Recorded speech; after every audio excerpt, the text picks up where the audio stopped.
Shut up and sit down.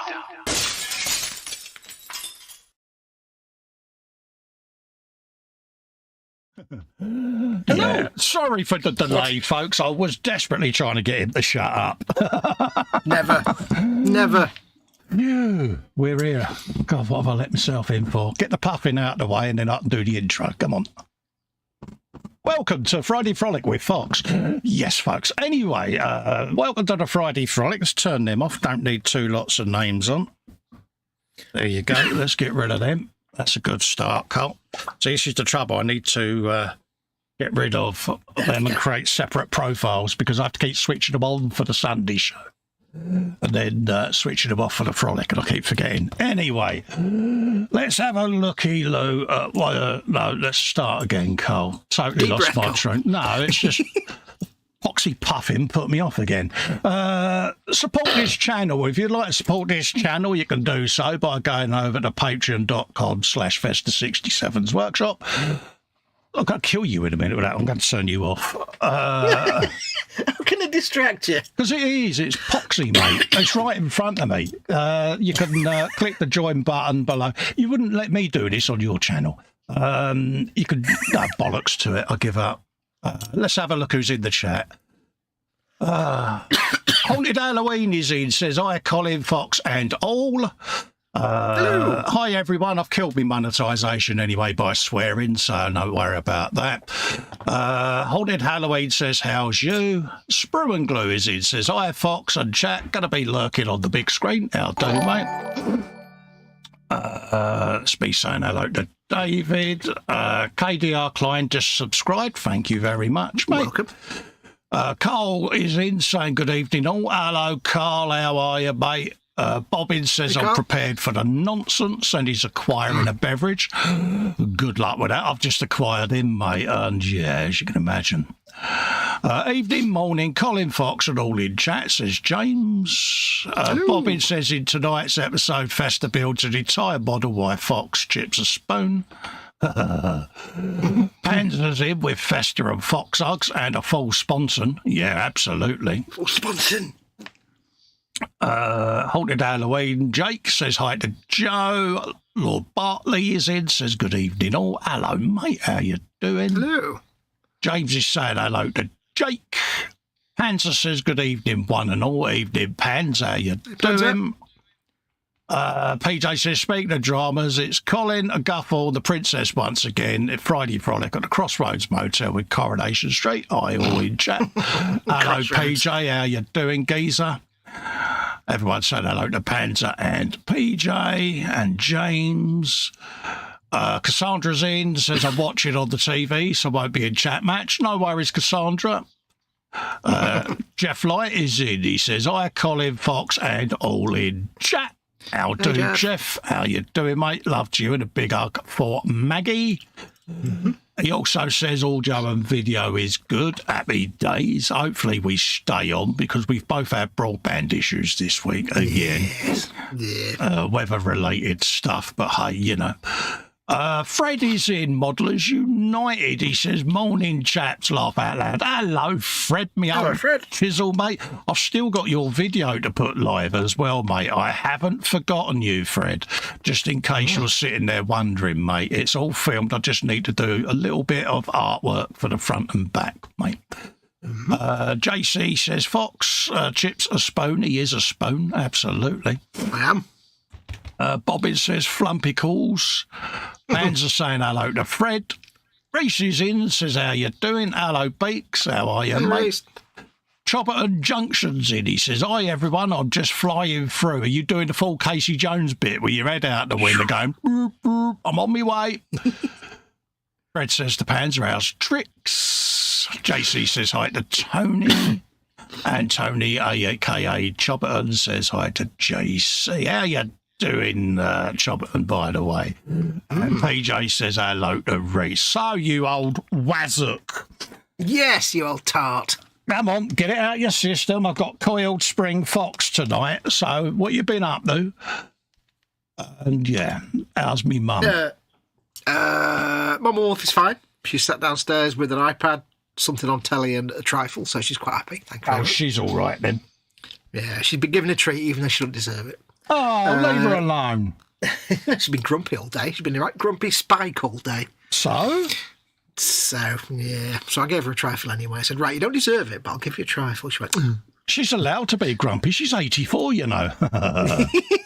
Yes. I'm all right, not too bad. As you said a minute ago, we've both had broadband troubles this week, so I've not done a lot this week at all. It's been minging, innit, mate? I've done a load of filming, and I've been that good with my filming that I get to play on my Xbox on Tuesday, so... Yeah. You do. You've been a very good boy. I was going to do filming instead, but because our broadband went down, it was like, I'll do some filming or something else. Yeah. But then it's like, my wolf didn't have the internet either, so it's like, okay, I want to spend time with my wolf, keep her distracted. Yeah. It's really boring without the internet. Those who reached out thinking that I may have been dead, congratulations, I'm not. I just had no internet, so there was pointless trying to do stuff when you got no internet, when everything you do is pretty much internet based. Yeah. So I just went face deep into me filming and played catch up. It does make you realise how much you depend on it when you haven't got it, and you're like, I can't do anything. Oh. It does. Fred's saying, laugh out loud. He says, no worries, mate. About to go to bed on Zoom chat. I just thought I'd pop in and say it's always lovely to see you, Fred. Fred, as the clue is in the name, they're Modelers United Limited. Remember that, folks. One, head over to his channel, give him a sub. But two, go to his website and have a looky-loo in his shop. He's a good old school modeler, just like us lot. And he will look after you. He's a good boy, mate. So pop and see Fred and share the love, mate, because little old school model shops like that are few and far between. And if you can keep food on Fred's table, he'll keep coming in and visiting me, see? So... happy days. Fred's now welling up, going, oh, stop it, Festa, stop it. James, a.k.a. JC, his bricks and his builds, has been a member. Well, I know he's a member for 37 months. 37 You've often said months. that, haven't you, Colin? He's a right member, that James. He's a right member, isn't he? So, yeah, what are you up to tonight? Anyway, geez, I'm rambling already. Well, before we do that, how are you? How have you been?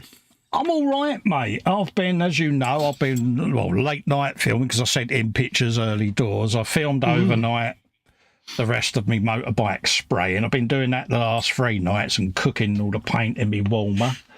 I'm then going to prime the digger tomorrow.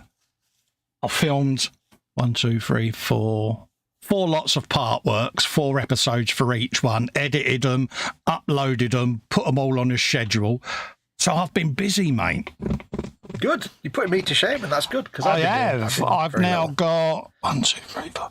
I've got about 7 or 8 godhand videos to film this week.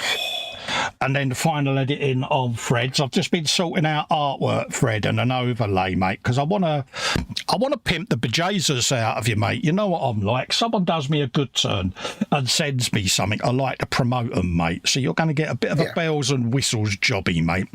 And I'll also send you up some embed code, Fred, with it, so you'll be able to embed it in your website, mate, and give yourself a bit of pimpage because, yeah. And I also did a bit of off-camera work on the KA.Models 1/16 tank, just some fiddly stuff, just to speed the build process up a little bit and keep the viewers more interested in the bigger stuff. So I've had a busy little week, mate. You have. Putting me to shame, and that's a good thing. Yeah, but because I had no internet, I had a bit of a sulk. Yeah, you're like... Because, you know, I couldn't play with me buttons or anything, and it gave me the ump.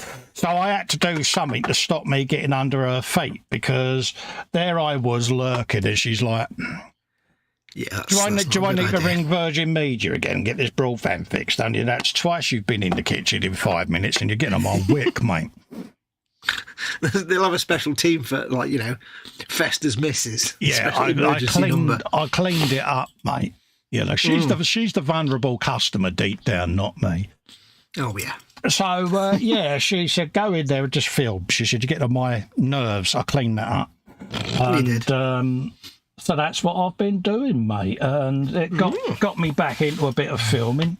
And, so just a few little commitment videos to do, i.e. work, promotional stuff, that sort of thing, like the fan home, the KA.Models stuff and that. Yeah. So once I've dealt with my business side of things, I can get back to my Festa stuff, which is what I did when I started doing all of this lot. So that's what I'm going to be doing tonight. I am back on the bike tonight doing a bit of assembly because I haven't primed my digger yet. So, yeah, it's got all the sub-assemblies built, so I might as well do a bit on the bike instead tonight whilst the digger's awaiting its primer.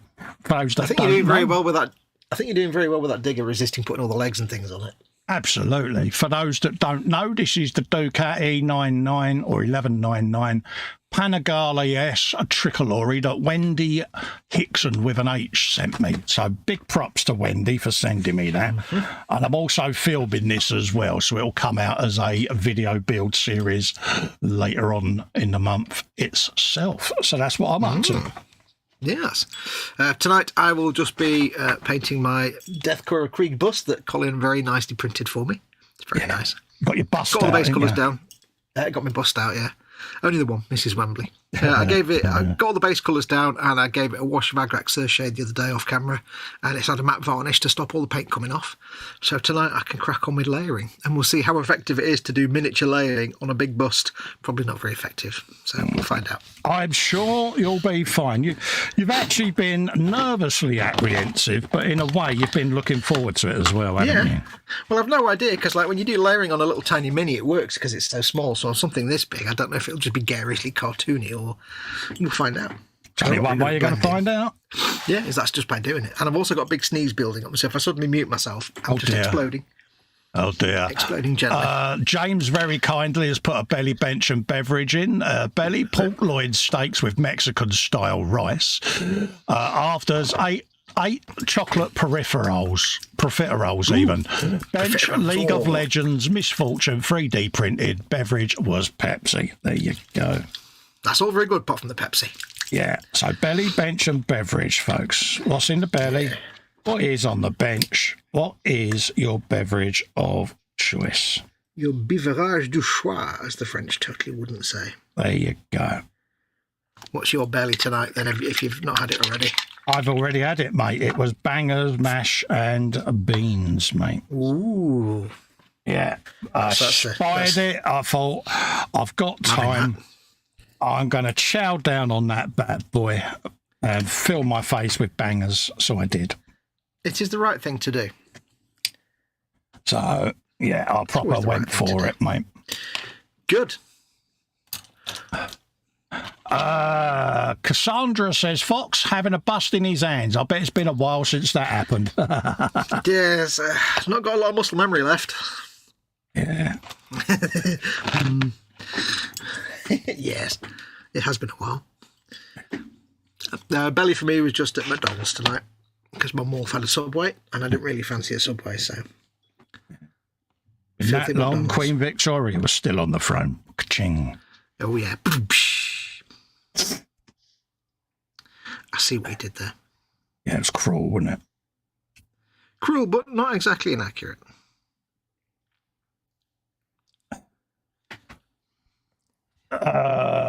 James says that's an image you can't unsee, the Cassandra. Yeah, it's, yeah.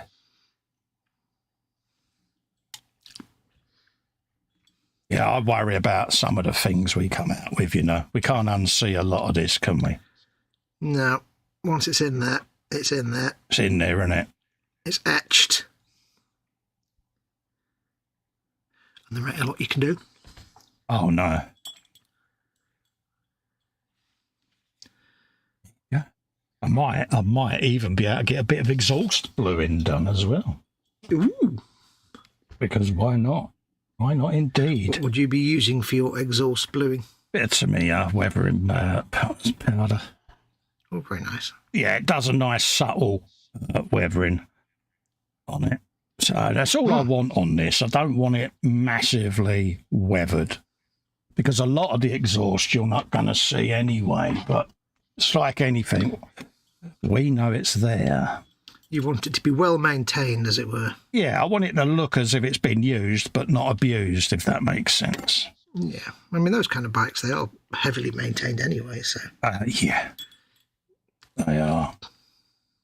Yeah, it's just one of those fun little build, isn't it? But yeah, it's going to have a few little bits and pieces done on it. Excuse me. Panzer says, belly currently in the oven, a stuffed crust pepperoni pizza, bench iron dome. Oh, nice. Beverage, nothing. Bobbin says, belly pizza, chicken and stuff. Bench, finally painting the F-15E, beverage Johnny Walker Black Label. Oh, nice. Scale Model Chaos says, belly ham and pineapple pizza with barbecue ribs, belly 135th Dragon Sherman, beverage iron brew. And Fred is off. He says, right, chaps, I'm off. Have a great bench time. Yeah, you mind how you go, Fred. And don't forget, folks, tune in tomorrow to keep Fred company. Mm-hmm. He'll appreciate it. Phil East says, bench is random milliput experiments, beverage is a cup of biscuit brew, and belly is a distant memory due to a diet. Oh, these random experiments. Are you sitting there wearing a white coat? You are, aren't you? Doing science things. Yeah. Yeah, always needs a white coat when you're doing experiments, mate. And you've got to do that science voice. Today I'm doing an experiment. Yeah. An experiment was carried out. Yeah, I don't quite know what that voice was supposed to be, but I tried. It was there. Yeah, I had a go. It was a bit sciencey. I see what he did there. What was the name of the guy that used to do the experiment? It was Jack Hargreaves, I think, wasn't he? Used to do the science program on.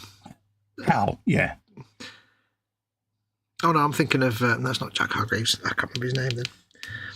There was a program called Experiment where they do sciencey stuff, and it was always like the anonymous floating hand with the lab coat. Yeah, I used to like watching Bob Symes and Wilf Lunn. Oh yeah, Wilf Lunn. Absolute legends in the world of sciencey things. I think he's still going. Is he really? I think. Wow. I could be wrong. Or you could be right. It could be black. Could be white. I don't know any lines after that. No, I don't. Oh, crap. No, I don't. It's a bit like Underneath the Arches, in it. We know the beginning bits, but we don't know. We don't need to know the next line after that. It fell off my stand, but thankfully, because I screwed the base to the thing, it didn't come off the base. Yeah, you had this last week, didn't you? You had lots of bass problems last week, didn't you? Yeah, it was constantly coming off the little base. Like I say, I've screwed it in place now, so it ain't going nowhere. Cabron. Yeah, what he's not told you, folks, is he's got a 12-inch screw that goes right through the middle of that figure now. No, only a little one.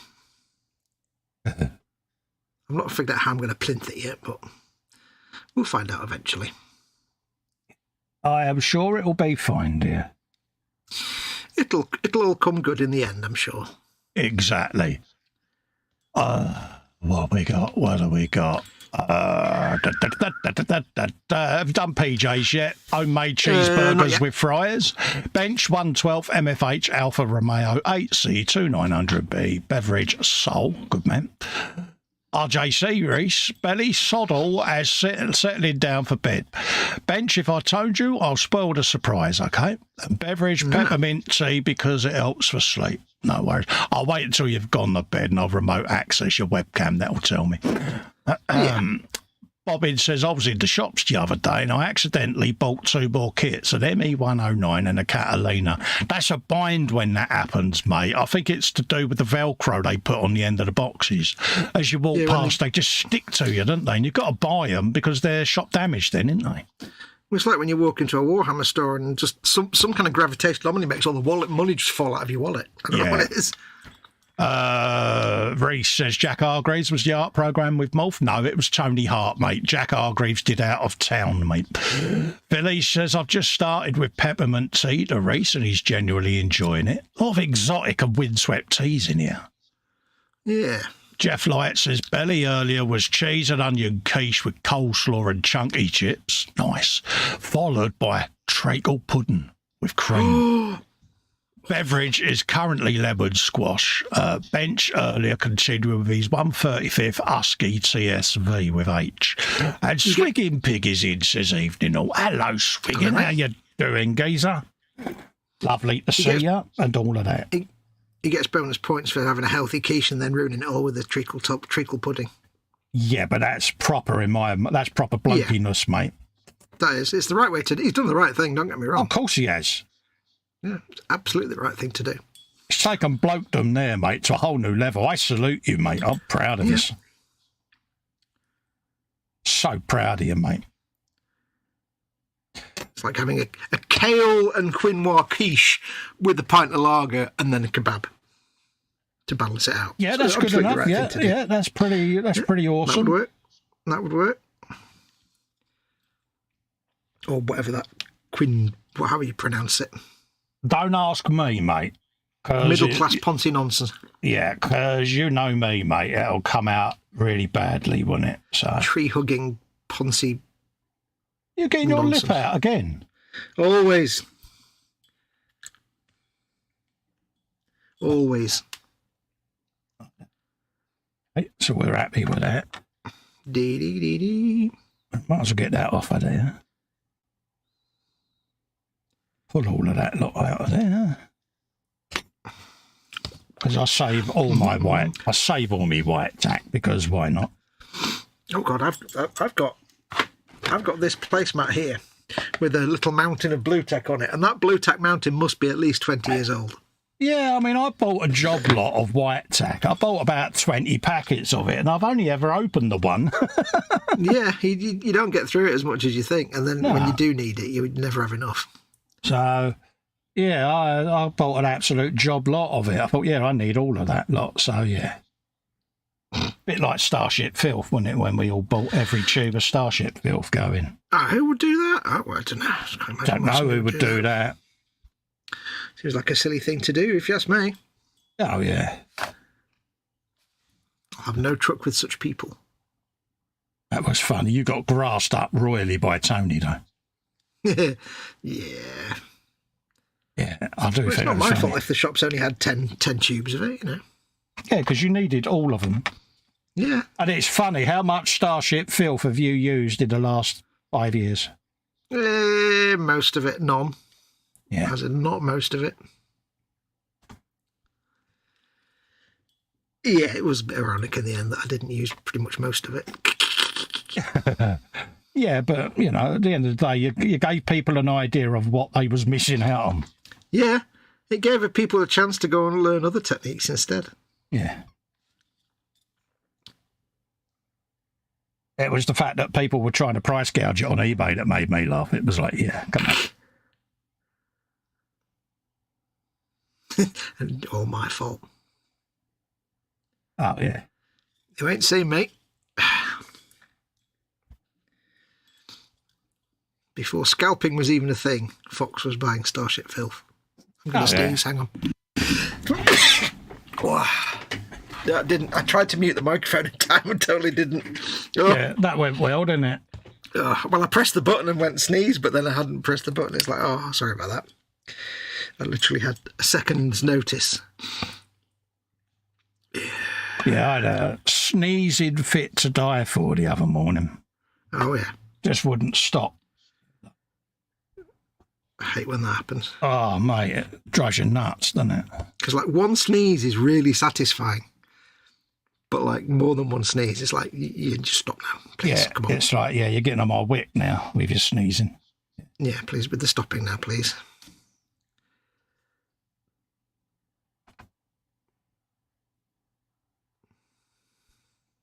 There you go. All the little details.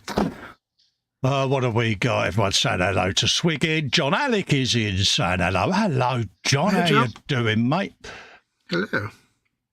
PJ says Jack Hargreaves was on the kids' show How, yeah, with Fred Dinage. Yeah.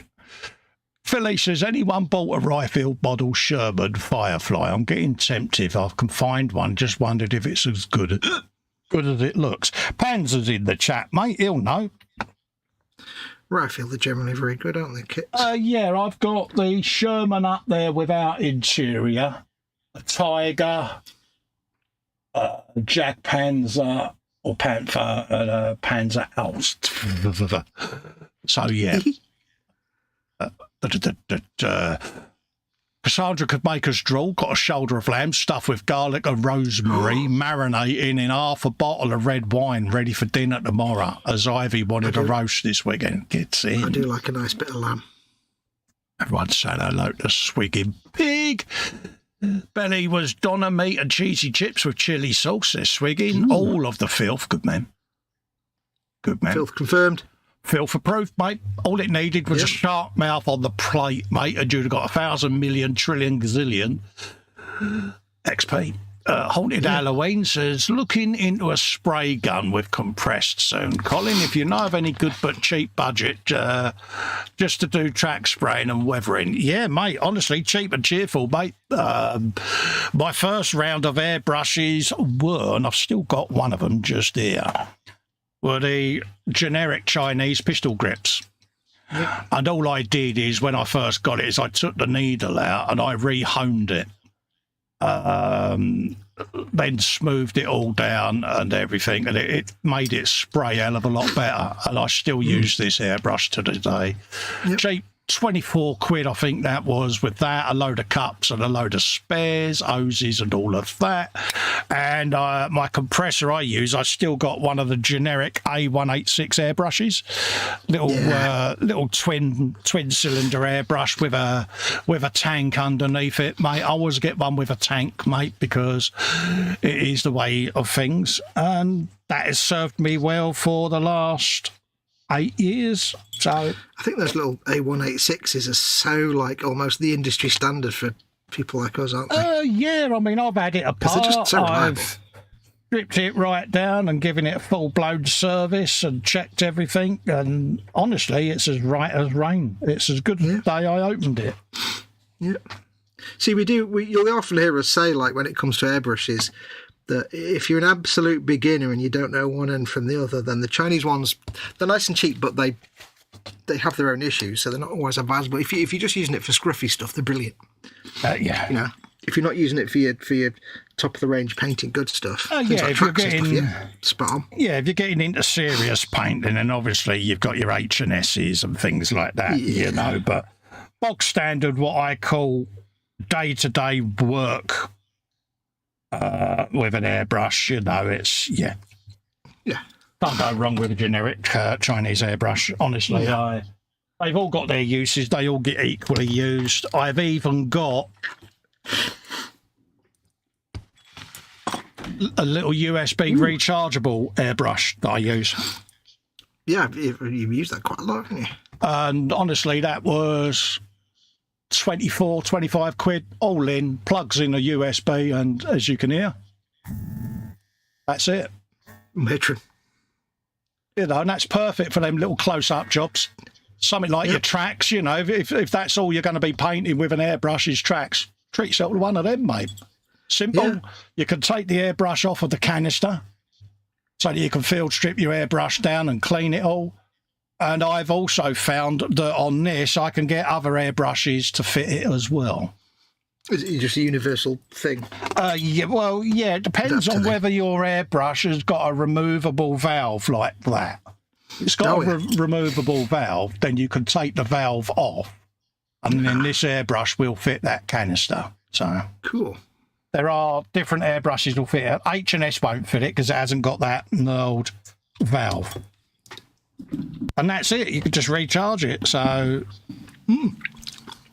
yeah, it's not, you know, it's not something that I would do a high-end super-duper lacquer paint job with because, you know, it is quite low pressure.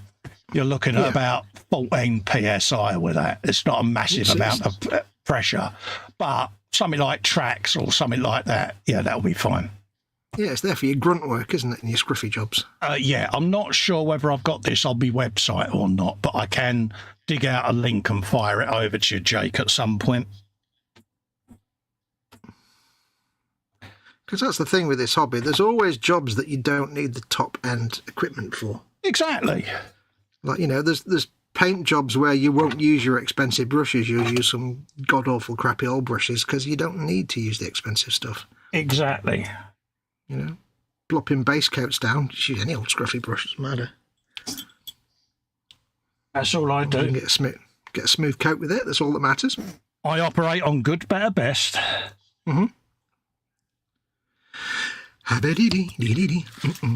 Right, let's stand that back up now that... So what chat doing? I'll have a look into that, he says.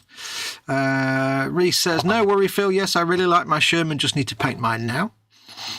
Haunted Halloween says, where can you get it from? But you already answered that. Yeah. What kind of charge does the airbrush hold, Colin? It looks very practical for me, that little one with the bottle built in. How long does it spray? For as long as you're spraying, it's like how long's a piece of string, isn't it? I've had an hour's spraying out of that, maybe a bit more. Oh, does it fill up as it's spraying? What do you mean it fill up? What are you on about? That thing at the bottom, is that just a bottle of air? Is that the compressor unit as well? That's the whole compressor, Fox. Them lights are how much charge is it. It don't fill this up, mate. That's just an air tank. Okay. It's just a compressor. It draws air in, compresses it, and then vents it out through the airbrush. But you don't fill it. And for some reason, my brain was thinking, I think my brain was thinking of the old rattle cans where they run out after a bit. I'm sitting here thinking, what's he on about, Philip? Yeah, I get. My brain's doing you remember the old spray cans they used to get for air? Yeah, you could confuse the most easily of unconfused people at times. Yes, I am my mother's son, trust me. If you ever met my wolf, you'd understand where it comes from. Yeah. Oh, bless. Oh, poor mum. Right. I'm going to be doing a little bit of light weathering on this bad boy. This is the exhaust system, and it's quite a complex little thing. Now, this has had a coat of, if I remember rightly, a base of gunmetal, and then I've misted over just on some of these edges with a bit of titanium silver. But I've left the gunmetal right tight to the welds, just to try to create the illusion of shadow in the welds there.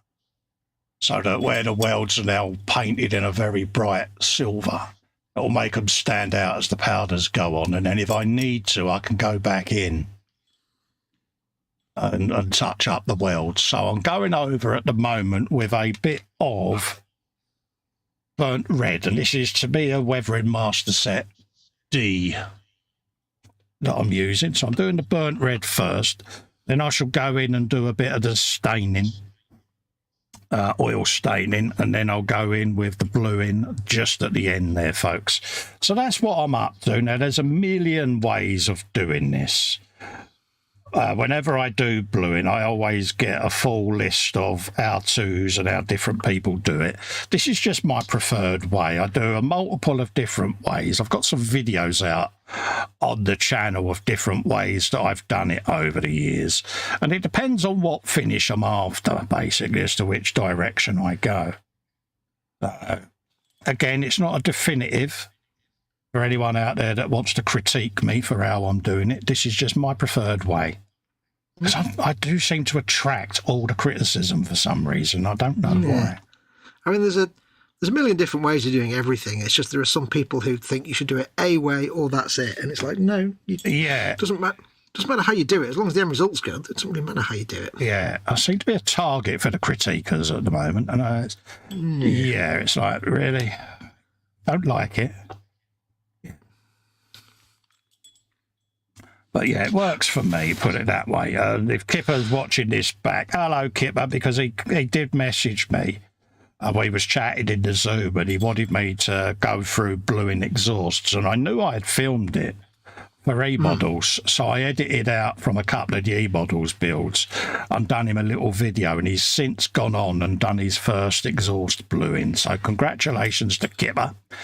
He's had fun doing it and he's immensely grateful. So I'm feeling the love from Kipper at the moment. Did you learn him a thing in his brain folds? I did. Don't tell everyone, though.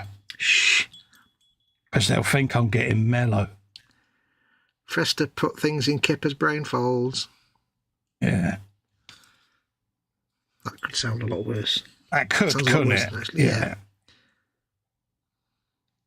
So, yeah, there you go. Let's put a bit of that around there. A little bit up underneath there. Just to give that a bit of colour. Now, again, I don't know how this is coming out on camera, but to me, that's got a slight gold yellowy hue to it. And that's what I'm after. Just enough. I'll probably come back at it once I've got the blue on, just to try to feather it all back together, but we'll see how it looks in a minute. Again, bear in mind where you're handling these, you will pull a lot of the powder off. So once this is to a thing I like it, it'll sit on the stand and then this will have a matte coat put over it. Just so that I can try to lock in the pigment powder. Yeah, otherwise it'll just come straight back off. Yeah, that's what I'm up to.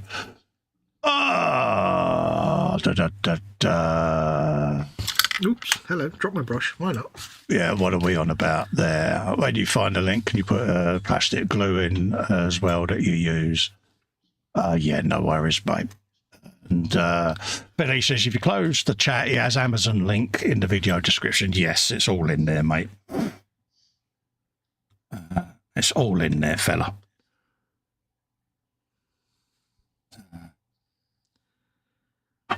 Go in with a bit of blue in and see what we can do. I think I've decided on having brush marks in this blending.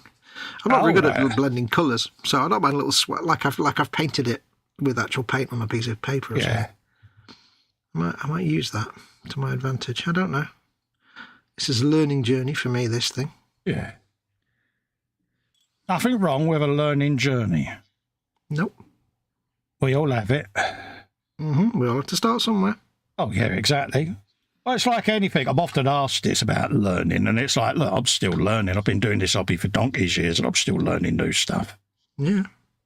Because if I didn't think I could learn something new, then where's the stimulation in carrying on? Yeah, why would you bother doing it? Exactly.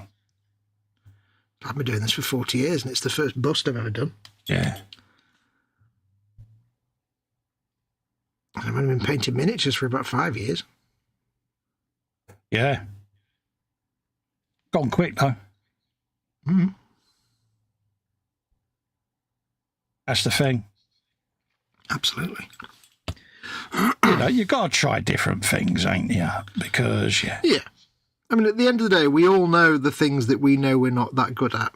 That's a really badly worded sentence, but you know what I mean? A good artist knows where they can improve and what they're good at and what they're not. I know I'm no good at blending. I can't blend for the life of me. Yeah. And wet blends and stuff. I've got no flipping idea. I'm absolutely useless. Yeah. Athol is in saying hello. Hello. Oh, how you doing, geezer? How you doing, mate? Nice to see you in. To see you nice and all of that. Nice to see you. To see you nice.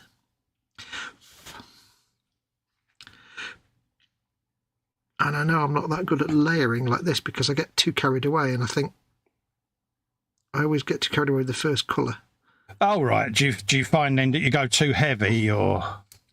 Well, yeah, it comes out a bit cartoony because I keep forgetting that the first colour needs to be just reinforcing the original base colour, not making an actual highlight coat. So yeah, it's kind of hard to explain, but yeah, I get a bit carried away with it. Especially on foldy bits on clothes and stuff. Nothing wrong with that. Okay. I struggle with my foldy bits. Ooh, Mrs. Matron. I've got this. Oh, no, I can't undo that image now. What foldy bits? Ew. Yeah. I think that pad's got enough use out of it. Let's spin that round. Spin it round. There you go.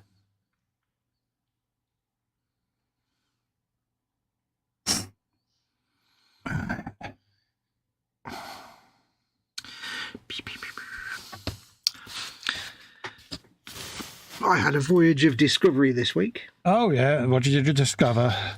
I rekindled an old love that I'd forgotten all about from many years ago. Oh, right. Purely by accident, I rekindled my love of waistcoats. Oh. Because I ordered some stuff from Amazon and they sent me the stuff, but for some reason in the package there was a whole ass waistcoat. And I'm like, what? Yeah. I ordered some jeans and it was like, here's a way. I'm like, so I mailed the thing and said, "You've sent me like a thing." And he went, just keep it. Doesn't matter. Sorry. Oh, just nice keep one. it. So I was like, and then I remembered that I used to wear waistcoats. Yeah. But it's not any old waistcoat. It's a waistcoat. It's a collared waistcoat. Oh, proper old school. Good man. Yeah, it goes up to like right up just to where the tie knot would be and stuff. It's got a little sort of suit collar. I'm like, oh, this is actually quite cool. Yeah. So I've decided to step back from just doing jeans and t-shirt all the time. And have, like, you're going for full. Yeah. Jeans and shirt, but in a casual way. Jeans and shirt, a shirt, a casual shirt with a waistcoat done up. Proper 4-button collared waistcoat. Don't. It's a cross between like Georgian, Wild West and modern man with beard, I think, really. In your head, yeah. Yeah, in my head it's brilliant, but yeah. So I thought, well, it's actually quite nice. So I've ordered a couple of other ones just to go with. It's like, you know what? I'll get back into waistcoats. I'm not worn them I used to wear waistcoats all the time. Yeah. It's slightly woolly as well. It's not thin. It's like a slightly woolly waistcoat. It's quite pleasant. They are a thing, aren't they? Let's be honest. Bizarrely exactly the right size. Let's just try and link that in there. And if you look at collared waistcoats on Amazon, there's some fantastic waistcoats on there. Wow. Like proper ones with the standing up collars and like very Victorian or Edwardian or something, really. Don't want to go that far. Oh, nice one.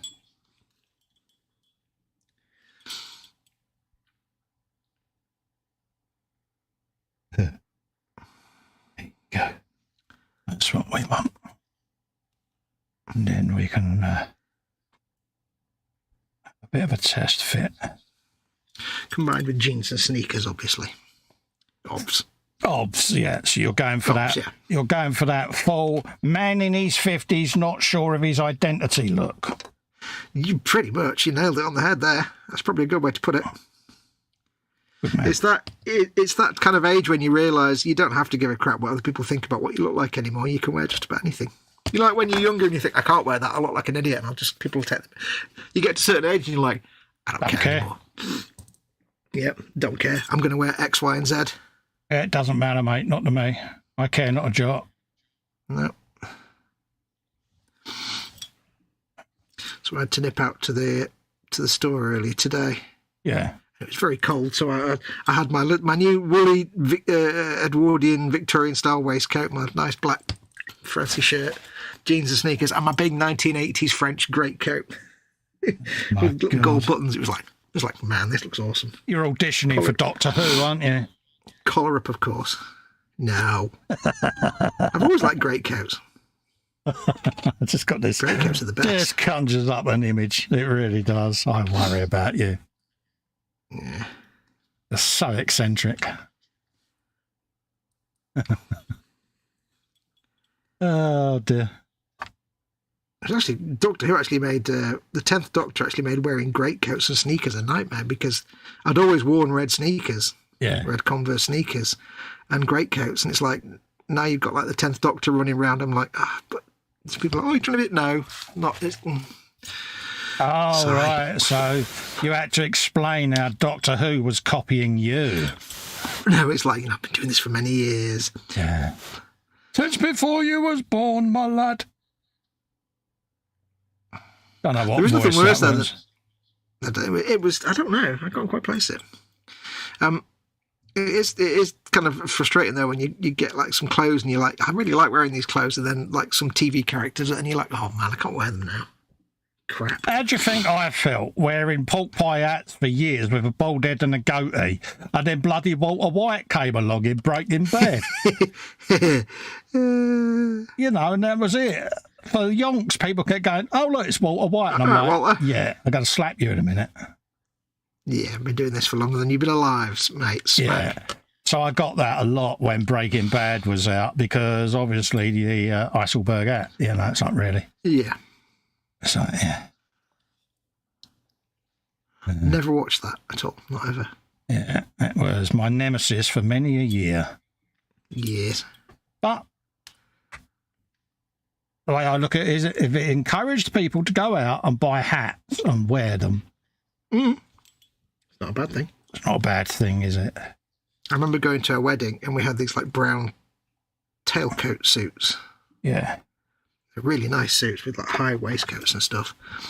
And it was 1,000,000 degrees, and I was running around, you know, doing the wedding thing, the do afterwards. Yeah. And I'd already, like, because I don't take to new footwear. It takes me weeks to get settled into stuff. So I had like dress shoes and they were killing my feet. So I took them off, went upstairs into my hotel room and like put my sneakers on. Yeah. So I'm running around in this like brown suit with the tight waistcoat and the brown trousers. And I stood outside because I'd stood outside. I was sweating like nobody's business. Stood outside, put my arms out like a star, and was just dripping sweat. And somebody walked past and said, "Are you regenerating?" I'm like, oh. And I thought, yeah, it kind of is that poser. Oh, yeah, I once got someone stick 20 quid in me hand and said, "I'll have a baggie of meth, mate." And I'm like, "That's a Walter White pun. I'm keeping this 20. But, yeah. And they was like, "Oh, I was only joking, mate. I was going to have my 20 back." And I was like, "Yeah, not so funny now, are you? Eh? Yeah. Smart Alec. I remember when in my scruffy grunge days, I was sat on the steps of Manchester Library waiting for my girlfriend to come out. I'd had a cup of coffee and it was this foam cup with something 350p in it. I was like, I'm both offended and also easy money. Hello. I got the 50 pence thrown at me earlier on because I haven't had a shave this week. So I'm a bit stubbly and a little bit looking like a hobo, so I got the obligatory coinage thrown in my direction. It's what Helen does when I need a shave. It seems the right thing to do. It's like, I know. I was quite pleased that when I put this waistcoat and shirt on, when my beard went from hobo rail car beard to distinguished gentleman with a beard, I'm like, okay, that worked. That saves me shaving. Cool. Do you know what my answer to her was? And you're going to be mightily proud of this. My answer to her saying, "Why haven't you had a shave?" was, "The broadband's been out." Ooh. So because the broadband wasn't out, I didn't have a need to shave because I wasn't going on the interwebs and doing live streaming. See where I went? But, there is a downside to that, though. Yeah. Because what you're basically saying is, I need to look posh for the people on the internet, but I don't care what I look like in front of you. Exactly, and that's exactly her comeback. Yeah. So it is a conspiracy between him and H, I must admit. That's the first thing I thought was, you realise what you've just basically said.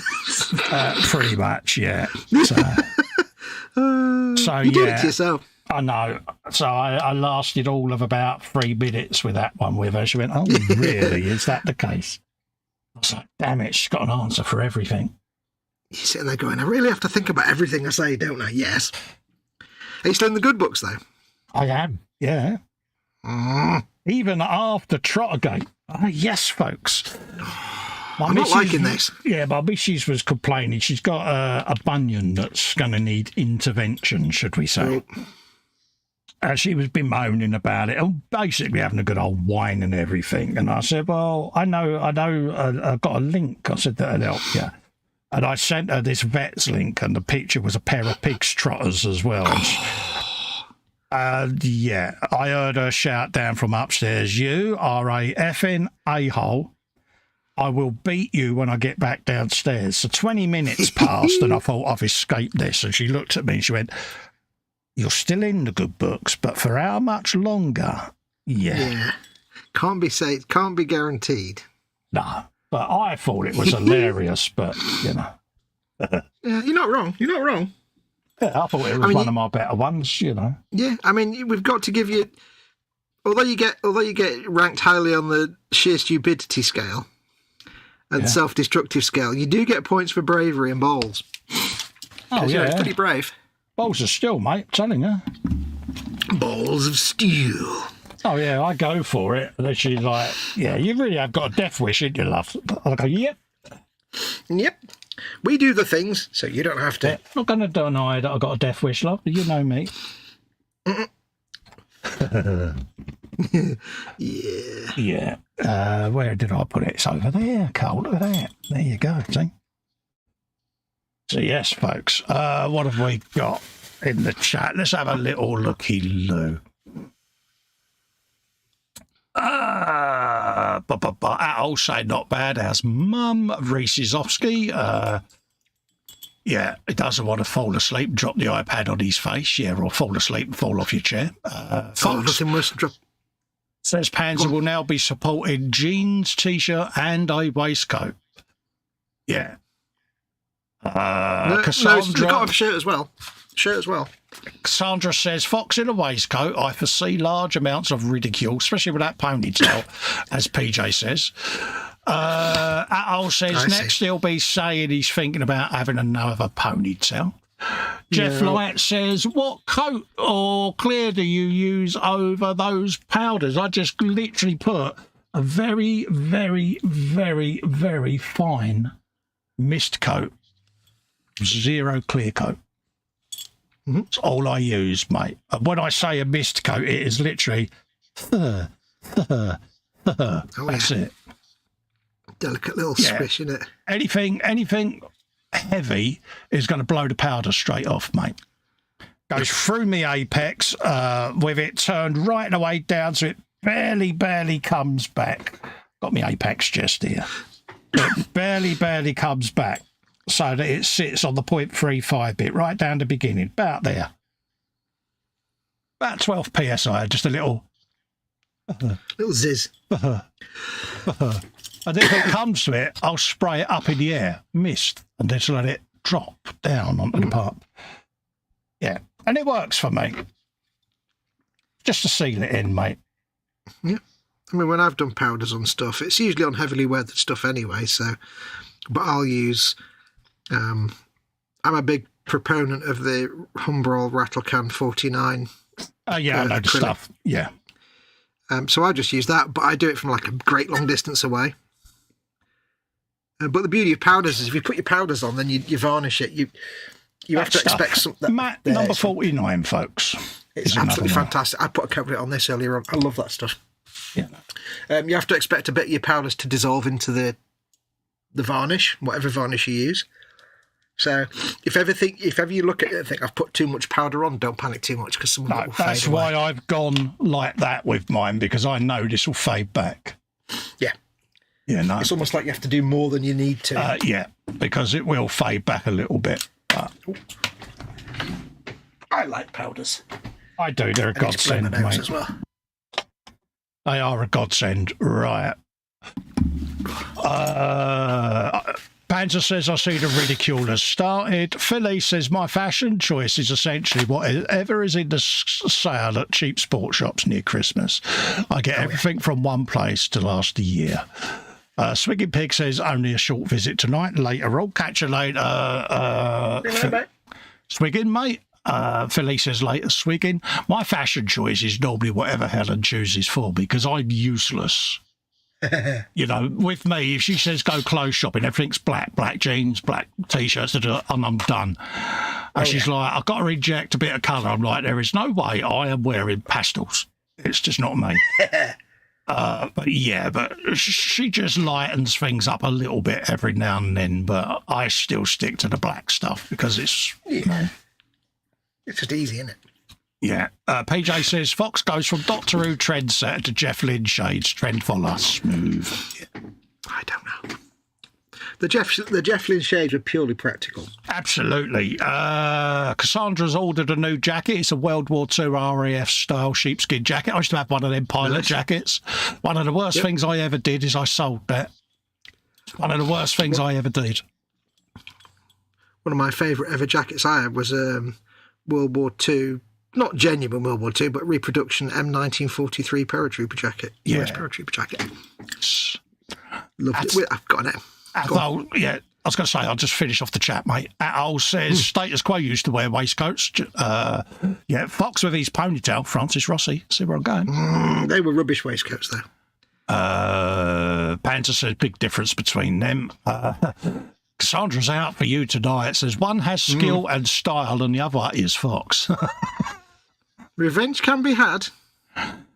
Philly says, my best clothing tip is to buy work overalls, cheaper than jeans, and people just presume you're working. Jeff Light says, thanks, mate. Dorkosaurus is laughing. He says, hello, Cole Fox and peoples in Dorkland. Hug for everyone. Hello, mate. And everyone said hello to Dork. Don't forget, folks, if you want to keep this channel alive, you can do so by heading over to patreon.com/Festa67's workshop, or you can click the join button on this or any of my other video contents and become a member. Doing them two things gives you access to the Zoom 24/7 off-air hangout, as well as access to the links to join the live stream on a Sunday. And you can also help support the channel by clicking the $ below to leave a super chat. It all goes in a big pot and helps pay for all the streaming software that's bringing this to you, folks. So give it a bit of thought. I'm not demanding it. I'm not saying you've got to. It's optional, but it does help me out immensely. Immensularity. Give it a wiggle. And if you don't, I'll send Fox round in his waistcoat and he'll sing 3 bars of Wild Side of Life to you. We're not talking status quo waistcoats here. Which, believe you me, folks, I've seen him doing his jig to rocking all over the world, and it ain't pleasant. I refuse all status quo.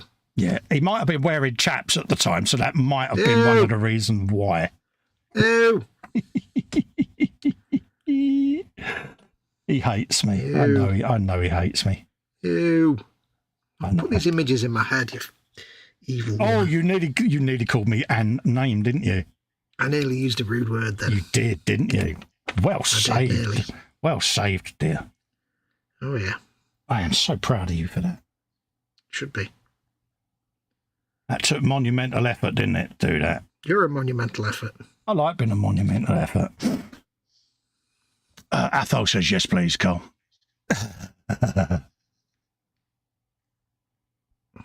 I could just imagine him bursting into Wild Side of Life. I don't even know what that is. Yeah, he does. He does, really. He does. I hate status quo, so I don't know any of it. How did you know it was status quo then? Because you were talking about status quo and waistcoats and stuff. I naturally assumed it was much of the same. Assumption is, yeah. Correct in this case. Right, let's just scrape a bit of that paint off there. I like to scrape it. PJ says, Fox singing. No, I know, mate. It's scary, isn't it?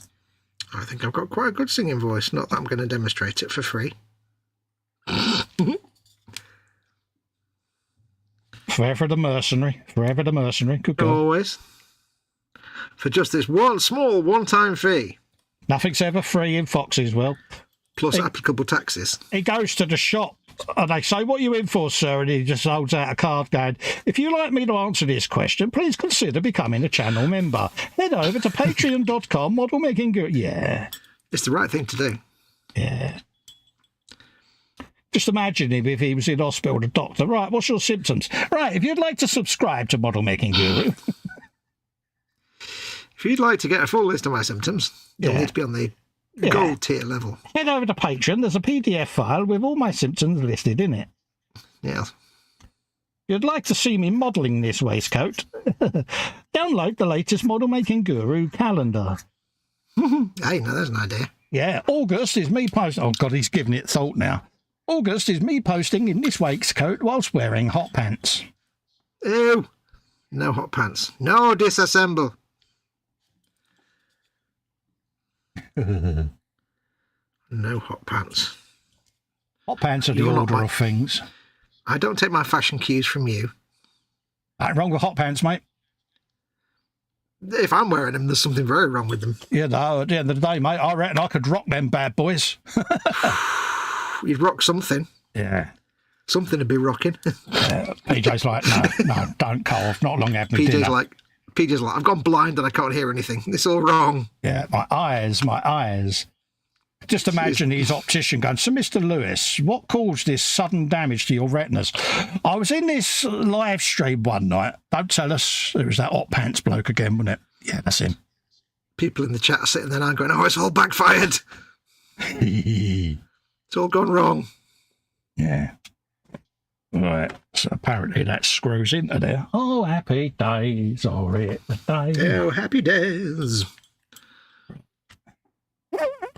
Get the screwdriver out. Get the screwdriver out. La la la la la la.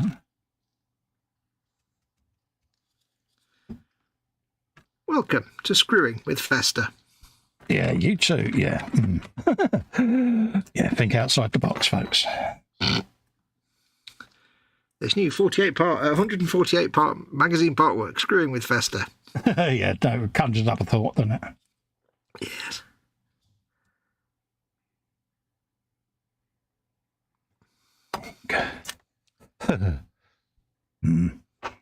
Doesn't take much for you to conjure up thoughts. We know that. I know, scary, isn't it? Yep. Let's see whether we can get some of these out of there. Have a looky, kins. Get some of these out of there. Go, let's pop all of that lot in there.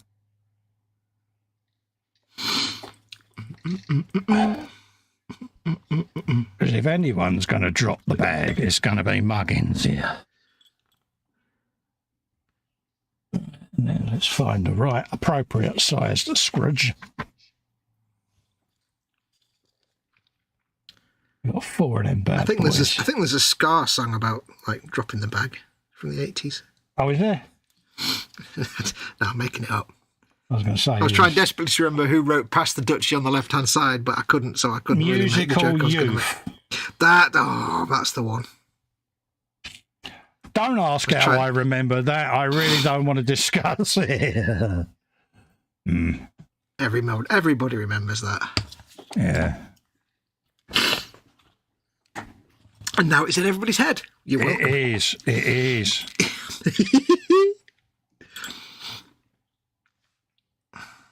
You're not going to be able to unthink it now, folks. Nope.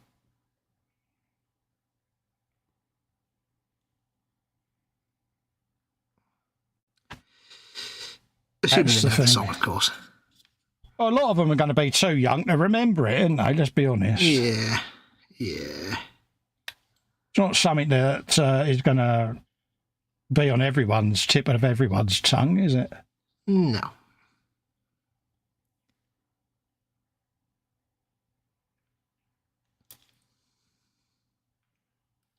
Yeah. Just goes to show there were some good things that came out of the 1980s. Not many. Some. We were talking about this in the chat earlier on. It's like, to me, the 80s were just like cold and grey and miserable and wet and depressing. But it's purely because the 70s was my childhood. So everything was sunny and happy and great and fun. And then the 80s was like, I'm at secondary school, I've got responsibilities and everything's boring. Yeah, the 80s was that realisation that your freeloading, fun-filled existence was coming to an end. Yeah, and you've got to be serious. And it's like, ugh. And that was the thing that killed it. Yeah, the 80s when I first discovered homework, and that was terrible. It was not a good thing to learn how to do.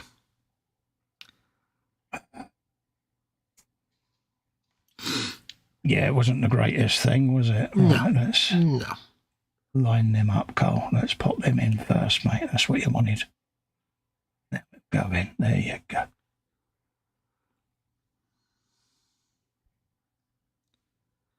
There you go.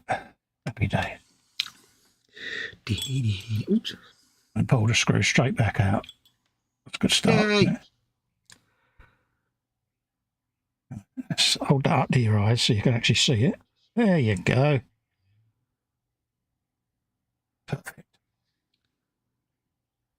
Amazing what happens when you hold something up to your face where your glasses are and you can then see. And you use looking. Oh, mate. Never underestimate the power of looking at things. Kim Jong-un does it all the time. Yeah, there's a good website out there, folks. That is hours of fun can be had on there. Yeah. Just go to Kim Jong. I think it's actually literally called KimJong-un lookingattthings.com. Yeah. And it literally is just pictures of Kim Pretty Jong-un. much is Kim Jong-un just standing there staring at stuff. Yep. I think there's another one for him pointing at things as well. Yes. Another good website if you really want a good giggle, folks. Ross Kemp Folded. I've mentioned this before. And as websites go, it is pure pure comedic genius. It's basically loads of pictures of Ross Kemp. And no matter how you fold Ross Kemp on an A4 piece of paper, it will always look like him. Don't know why, it just does. It is the way of things. It is the order of things. Absolutely. Cassandra, bless you, is put in a £10 super chat. Ooh, Thank good. you very, very kindly, young Cassandra. And I know why this has been done, because it's coming up to the end of the month when the new girl's name will be chosen. Yeah. Bribery. So we need to think of the February girl's name for our Cassandra. Peaches. Yeah, Peaches will do. There you go. Done. £10 well spent. There you go. Yeah. And I think deep down, Cassandra enjoys the whole girl's name thing. And that means if ever, right, he's not in a chat for a live stream, we can say he's in a different castle. Yeah. Little Mario joke there, you see. So he did there, yeah. See what I did there? Yeah. Impressed, aren't you? I'm just going to nod on that one. I know he's a plumber, but that's about all I know. Right, let's have a quick tidy up of my ever-reducing bench because I'm getting stuff out and not leaving myself enough room. Welcome to Festa's bench. You are here somewhere. I am, so I'm just You having are somewhere. a little bit of a organised because, yeah, that is in the wrong container, that's why. That's better, right.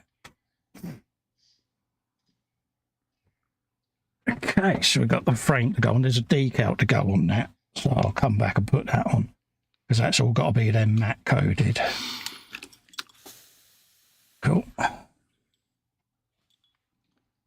What's going on in the chat there? PJ says, Fox, lederhosen, white blousey shirt, waistcoat, ponytail, Jeff Lynne specs. Need I go on? Lederhosen, who? Well, we haven't discussed footwear here, have we? So would it be the military boots with the laces half undone with the edges splayed out to try and make him look 80s rock star trendy? Yeah. No, red sneakers, red Converse. That's what I wear. It's always red Converse. There you go, PJ.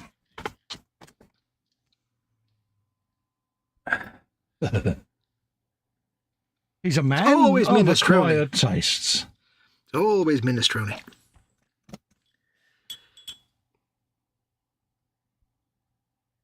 As they used to say in an old restaurant where we used to live, an Italian place. He said, "What's on the menu? What soup is it?" "It's minestrone. It's always minestrone."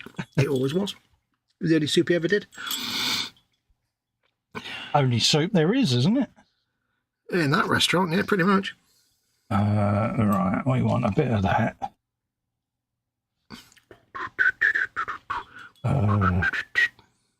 We want some O's, so we'll get them O's. Might as well put a couple of them on and then we can find the other one. It's in here somewhere. Can't be far. O's. On repose. O's. It's right in front here. Yep. Quick swig of tea. Mm-hmm. Are we doing 1 o'clock? No worries, I haven't got to stand up yet. No. I'll step away in a minute. BJ says he's thinking of them shiny dress shoes. Ugh.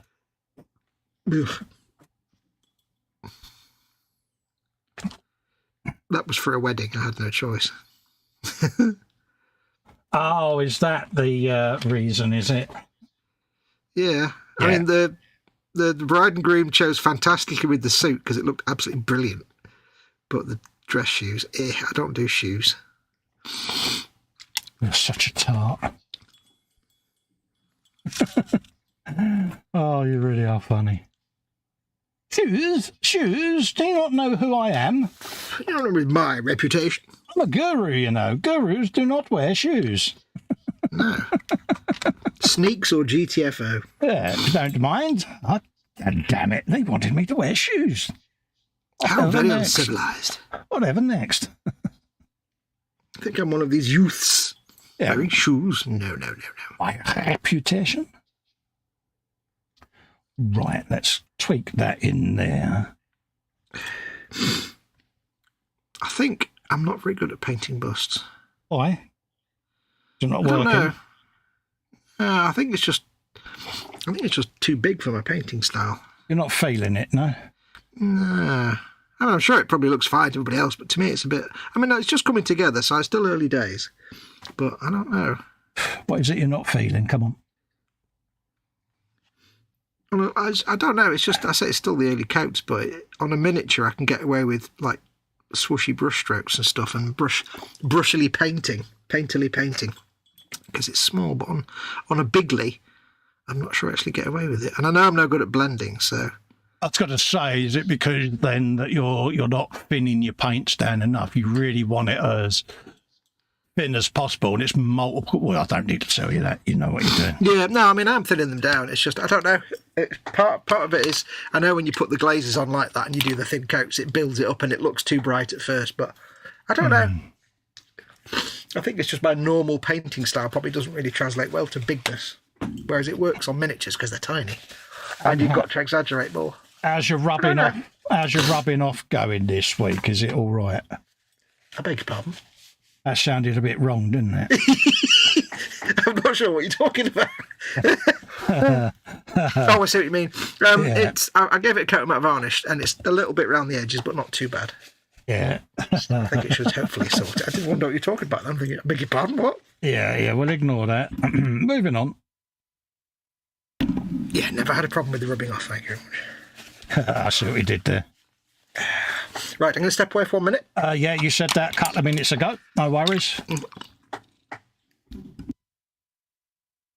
Yeah, that conjures up a fault, that does, doesn't it? Fox and the rubbing off, folks. So, yeah, anyone of a nervous disposition, I extend my heartfelt apologies to you. Shan't do that again, or say that again.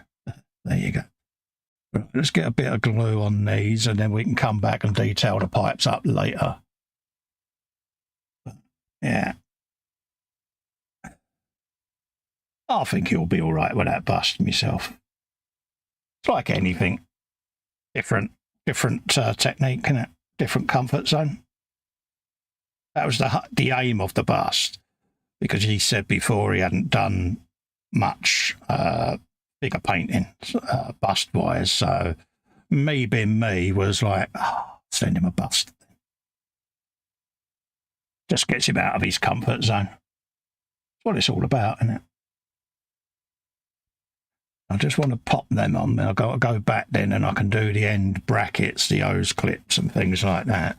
But I wanted to get the pipes in place just so that I can get a feel for them. Yeah. He says try not to drop that back down on there. Cassandra says, yeah, you're the only princess round here. Philly says, yeah, I've seen the Ross Kemp stuff. It's brilliant. It is, mate. The amount of times I go on them websites. It used to be the thing where I used to work. I got most of the managers there into Ross Kemp folded, and they're like, we really need you to go and see a therapist or something, because you're clearly not right in the head, mate. But it's a brilliant website. It's like, yes, my plan to take over the world is happening. So, yeah, they all got into Ross Kemp folded, bless them. Right, let's just check that that's going in the right way. Apparently that goes in there. It goes that way round, because it's the obligatory square peg round hole scenario. So we can just drop a little wodge of glue on there. Same on there. This is just that initial stickage stage, and then once it's on there, I can always give it a dab with a bit of extra thin just to get it fully home. But for the moment, I just want them on there. Now, these pipes are slightly shiny at the moment. That's only because they've had a gloss black base.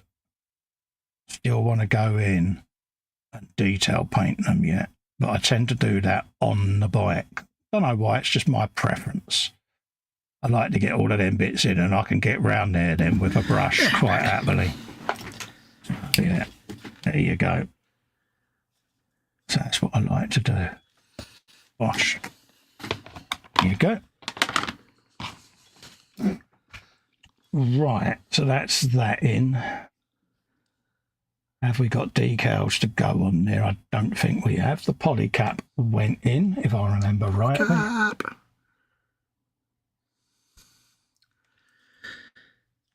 So let's just have a lookykins. Like that. And we got a chain somewhere. It's staring at me. I know it is. I can imagine when you're making motorbike kits like that, knowing how the motorbikes actually work in real life is a bit of a advantage. Oh, it's a huge advantage, mate. Because you know what everything is. You're like, yeah, I know what that is. That goes there. It's one of those. Someone recently said when I was doing it with the 1/16th tank, where I chopped everything off and that. I said, yeah, I said, the trouble is I come from building bike kits and I'm used to doing that because, you know, I could just throw all the bits on the bench and that's it. I know what they all are, but yeah, it doesn't always translate on all builds. And I did it on the 1/16th tank on the gun components and I got through it, don't get me wrong, but upon reflection, I should have stuck to it slightly differently with armour, but we got through it. You know, I got the episode done. It all went together. I didn't have no bits left over, so it's always a winner. It's always a winner. But that was the one time my bike technique very nearly bit me in the bum. But I winged it very well. Yeah. Sometimes you just have to not let on. Yeah. Oh, no play for that. I knew about that. Yep. Anders knew. He was like, dude, I'm amazed you did that. I said, so am I.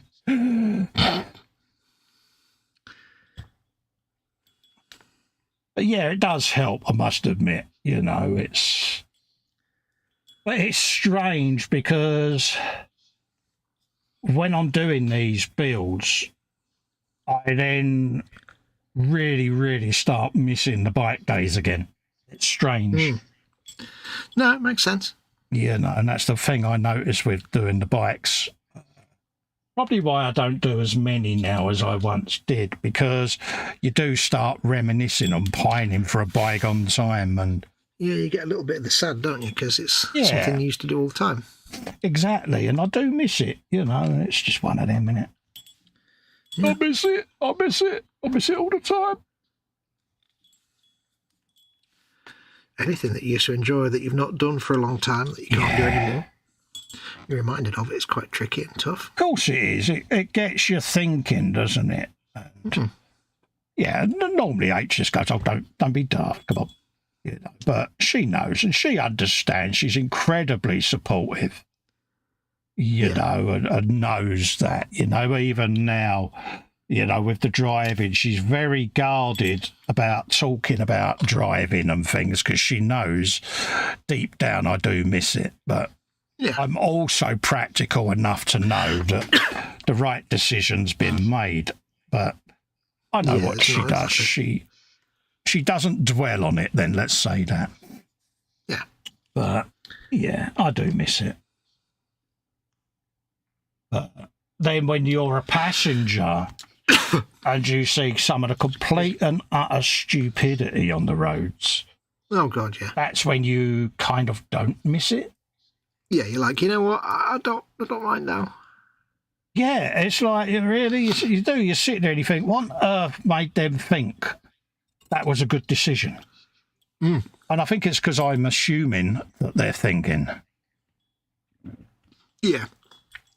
Yeah, it is one of them. You see stuff, don't you, as a passenger, that perhaps as a driver you wouldn't. I don't know. It's just one of them, isn't it? Well, they often say that, like, one of the biggest misassumptions drivers do is you can be the best driver in the world, but, you know, it doesn't help you if it's somebody else's fault. And you have to remember that no matter how good a driver you are, If the other person's a complete spong when it comes to driving, you've got just as much risk as anybody else. Oh, absolutely. Yeah. Yep.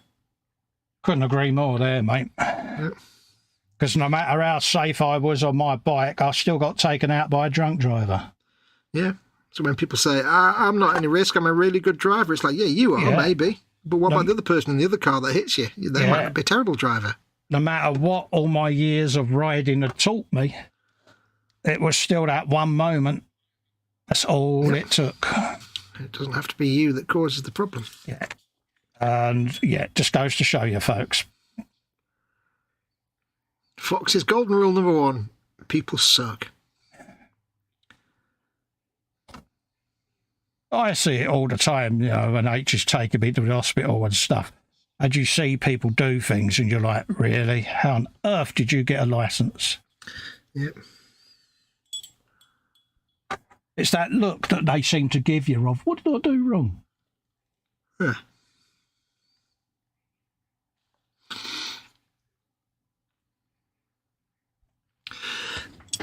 Excuse me, tickly cough tonight. Needs to bugger off. Do any of you, when you're out and about on your travels, any of you in the chat that drive, do you have near misses? You know, have you noticed that near misses these days seem to be more frequent? Are you quite content with other drivers? I don't trust any other drivers. You're not a fan, are you? Well, no. I mean, I've been hit by another car. Well, both the accidents I've been in was the other driver's fault. Yeah. One was T-boning me up into the air. Yeah. My car went up in the air and landed on top of a railing on the side of the road.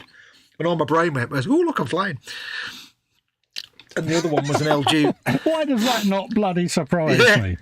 And the other one was an LGV that was on my left-hand side and decided to pull into our lane on a roundabout.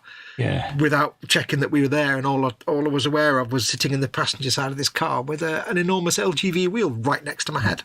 Was he like the Dutchie then, on the left-hand side? See what I did there? Yeah, I see what you did there. But the good thing was we didn't come off the road, so we followed him and chased him and got all his details and wrote down the name of the company on the side of the truck and told the police, and he got fired. Yeah, my one was found about a month after the accident. Yeah. Because I spent, I think it was about 14 months in a body brace in Trelaw's, which is an orthopaedic hospital, and learning to get back on your feet again, all of that old rubbish. And I never really found out much about it until the court case. And that was it, really. I'd totally forgotten about the fact that, you know, they was looking for said person and all of that lot. But give them credit, they didn't give up on me. No. You know, they said, we will find them, and they did, and they got done, and they, you know, they went away for their error of their ways. Because it wasn't apparently their first offence, so... No. They went on holiday for a little bit. Not a massive amount, don't get me wrong, but... Enough. I don't know whether they learnt from it because I've not, you know, pursued it anymore. So probably not. I'd like to think they had, but my lack of faith in the human race leads me to think that perhaps they didn't. There's someone probably out there has also been a victim of them. Lepers and spots. Sadly, it's nowadays it's more likely that they didn't learn a thing. Yeah. That's unfortunately the way it is nowadays.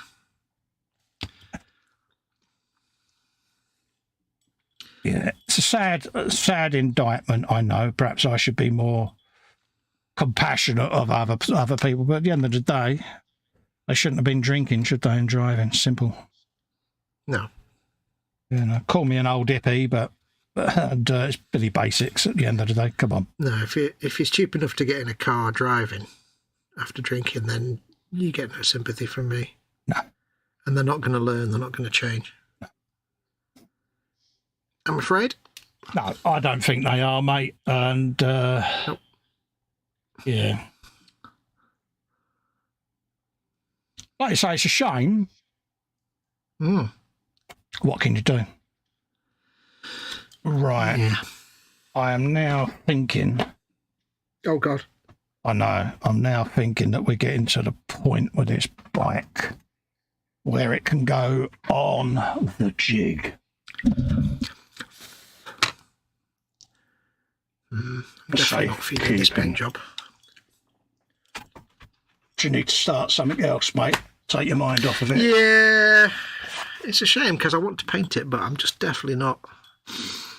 Walk away from it. Yeah, maybe I need to strip it and come back to it another time, maybe. Because you made this for me, so I want to do a good paint job. I don't want to mess it up. Yeah, so. But I made it for you to have fun, not put yourself under pressure. And as I said to you before, if you balls it up, you can bung it in down. Yeah, that's what I mean. It's a good. Oh, it's a nice little bus to work on, and yeah, I'm not feeling it. And I think it's a shortcoming of my skills. I don't think I'm suited at this point in my career for big bits. Oh, bless. It's a shame. Because I know how I would do all the painting. I just don't think it will look good on something big like this. Yeah, a good man knows if he's not enjoying it. Yeah. I don't think it's kind of enjoying it. I think it's just I can't see it coming out looking good at this point in time. Come back to it, mate. Yeah, I shall step away and do something else. But that's the sign, sign of... I was going to say a good painter then, but that's very nonsense. It's a sign of someone who's not an egotistical painter. They can say, I'm not feeling this, let's just step away. If you're not feeling it, you're not feeling it. It's like anything. You don't want to balls it up, do you? So, no. That's how you got to look at it, mate. And if for whatever reason you ain't feeling it, that's the time to just step away and... Philly says, get the oils on it, Fox. If I painted it in oils, I'd be more than happy because I know what I'm doing with oil paints and I could quite easily do all the blending on that. But my oils are all old and sealed up by now. But it's doing stuff with acrylics. I'm not the strongest. So yeah. Hugh Gordonson says, evening, fellow inmates. Howdy-do. How you doing, Hugo? How you doing, Hello, the old China? Hello, buddy. I'm just going to put this back in the cupboard of finishing. There you go, dude. You sit there for a couple of years. I will come back to it. I might carry on with it. I might strip it. You come back to it when you're good and ready and not before. Like I say, if you're not feeling it for whatever reason. Yeah. No. I think it's nice. I think you've made the right decision there myself. And I can't deny that it's nice to be able to show people that sometimes, even me and you, we screw things up and we have to step away sometimes. Oh, bloody hell, yeah. I do it all the time. Don't worry, me. Oh, yeah. I'm only human. Believe it or not, folks, there is human inside Festa. Yeah. I have to say to people, do you ever mess stuff up? And I say, never underestimate the amazing power of editing. Yeah. Trust me, mess stuff up all the time. Oh, I'm terrible for it. Let's have a look. Look, Fox's bust is doing the Hulk walking away thing, says PJ. It heard about Fox rubbing and was trying to escape, says Scale Modern Chaos. Why did I know that was coming? Philly says the Tamiya bike kits are always a great fun build, but not sure why, but they just seem so rewarding as you see them come together. Oh, mate, I love them. I assume they're reasonably, not easy builds, but very good high quality builds that kind of put themselves together a certain degree. Yeah, you don't have to go mad with them, mate. Yeah. To be honest with you. Philly says, I have a Desma Cedic in line as one of my next builds. The last bike kit I did was the Honda Blackbird. I assume I just butchered that name. Yeah, Desmond Cedici, yeah. Oh, Cedici, I didn't see it on the other. And, the CBR 1100 XX Blackbird, Super Blackbird. Yeah. I actually lit mine, and I'm about to revisit it because I never got round to fully finishing it. So... It is going to make another appearance because I was asked by someone who's recently started theirs. Yeah. If you remember, I did the first part of it, the box review, as an E-Models audition. That's how long ago it was. And I got asked whether I actually finished the build. And I never filmed the build. I just did it as the audition tape and just carried on and built it. And I was like, well, yeah, I kind of didn't, but I shall come back and revisit it because I want to give it a Dettol bath because I really don't, pardon me, I don't feel the paint job on it. No. So I'm going to Dettol it, strip it, rebuild it, and do it as a rebuild of it because, yeah, why not? We're up to Philly says get the oils on it.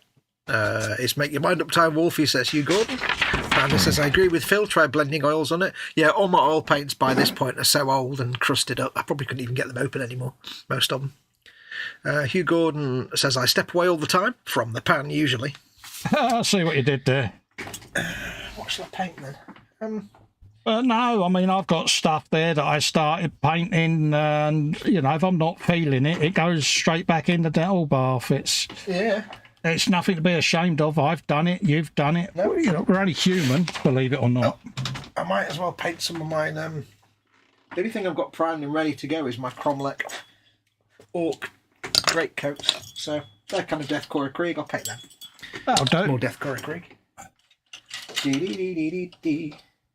They're already primed. Don't think I've actually got primed, to be honest.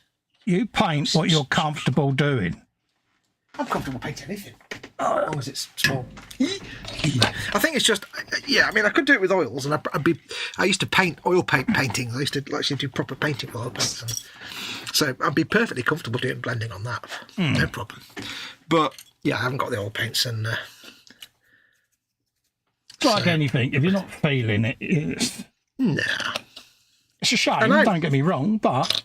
Yeah, I'm not one of those people that will sit here and say, I know how to do everything, and everything I do is just like, no, I'd like to try something, and if I realise I'm sucking straight away, I'll be like, you know what, I maybe don't know what I'm doing. I'll step away and learn first. I mean, I can normally spot when your enthusiasm is waning, so to speak. And it's like, yeah, and it's one of them. I'm not going to say anything because it's not my place to. Yeah, because, you know, I might pick it back up again. You never know what it might do. But, you know, if you're not feeling it, you're not feeling it. If it ain't there, don't walk up to the bear and then prod it with a dirty, great big stick. There's no point in forcing it. Yeah. Forcing it will only mess it up. So I shall paint little dudes instead. Because here I think my style is basically not tabletop level, I would say, but yeah, well, it's kind of slightly, not brush marky, but painterly. If my old art teacher would describe some style of painting as painterly, where you can sit, a bit like concept art, you know, like you see a movie or a video game, you've got the concept art, it's all big, wide brush strokes and stuff. Oh, right, yeah. That's kind of my style. It's not all hyper detailed and stuff. Just the way I am, I think. Yeah. I will learn other ways to do it. Yeah, see, I don't mind doing the big busts because it's something I do in the background. You know, I often get asked what I do when I'm not filming, and that's what I do when I'm not filming. A bit of figure painting, but it's not for everyone, you know, and that's the thing. I would actually have a whale of a time if I was using oils, actually, because it would be good fun to paint that with oils. I would absolutely be more than happy doing the blending on the cloth and stuff. Yeah, because I've done it before, but I haven't got the oil paints. And I got myself some. No, I didn't. I got myself some Black Templar and everything as well for the helmet. Well, I can use it on these little dudes. You can use it on other things, mate. Yeah, well, these guys are all deathcore anyway, so sort of. Bless you. I've put it back on the shelf where I can see it, so I can go back to it when I'm ready. I know what he's going to be like when we come off air. He's going to be very despondent because... No. Because I done it as a gift, he's going to feel you're letting me down, aren't you? And you're not. No, not really, because I know I'll go back to it and finish it, and redo it or finish it properly at some point. But I was enjoying it. Don't get me wrong, I'm enjoying painting it. I just don't see it ending well, so I'm not sad about it. It's not. I'm like, no, I'm not ready for this yet. It's not like it's beating me. It's more like I'm not ready for this yet. I don't think. No. If you're not ready for it, you're not ready for it, mate. No. Mightily proud of you, young Padawan. This is the way. This is indeed the way. So I shall paint these guys because these are tiny little guys, and I can do all the brushily, painterly stuff on these I want to do. Right. The eagle-eyed would have spotted the moto jig I'm using. It's my 3D printed jig of excellence, as I call it. I once had someone bitchily say to me that I didn't have the skills to build my own moto jig. I'm not going to say who they were, but they're known for their, what do we say? Nonsense. Yeah, slightly... Being an ass. Yeah, slightly they're known for that type of thing. And I did one originally out of styrene years ago. And this was done with my 3D printer. And I don't think it came out too bad, to be honest with you. But I only did it as an exercise to prove this person was a plum.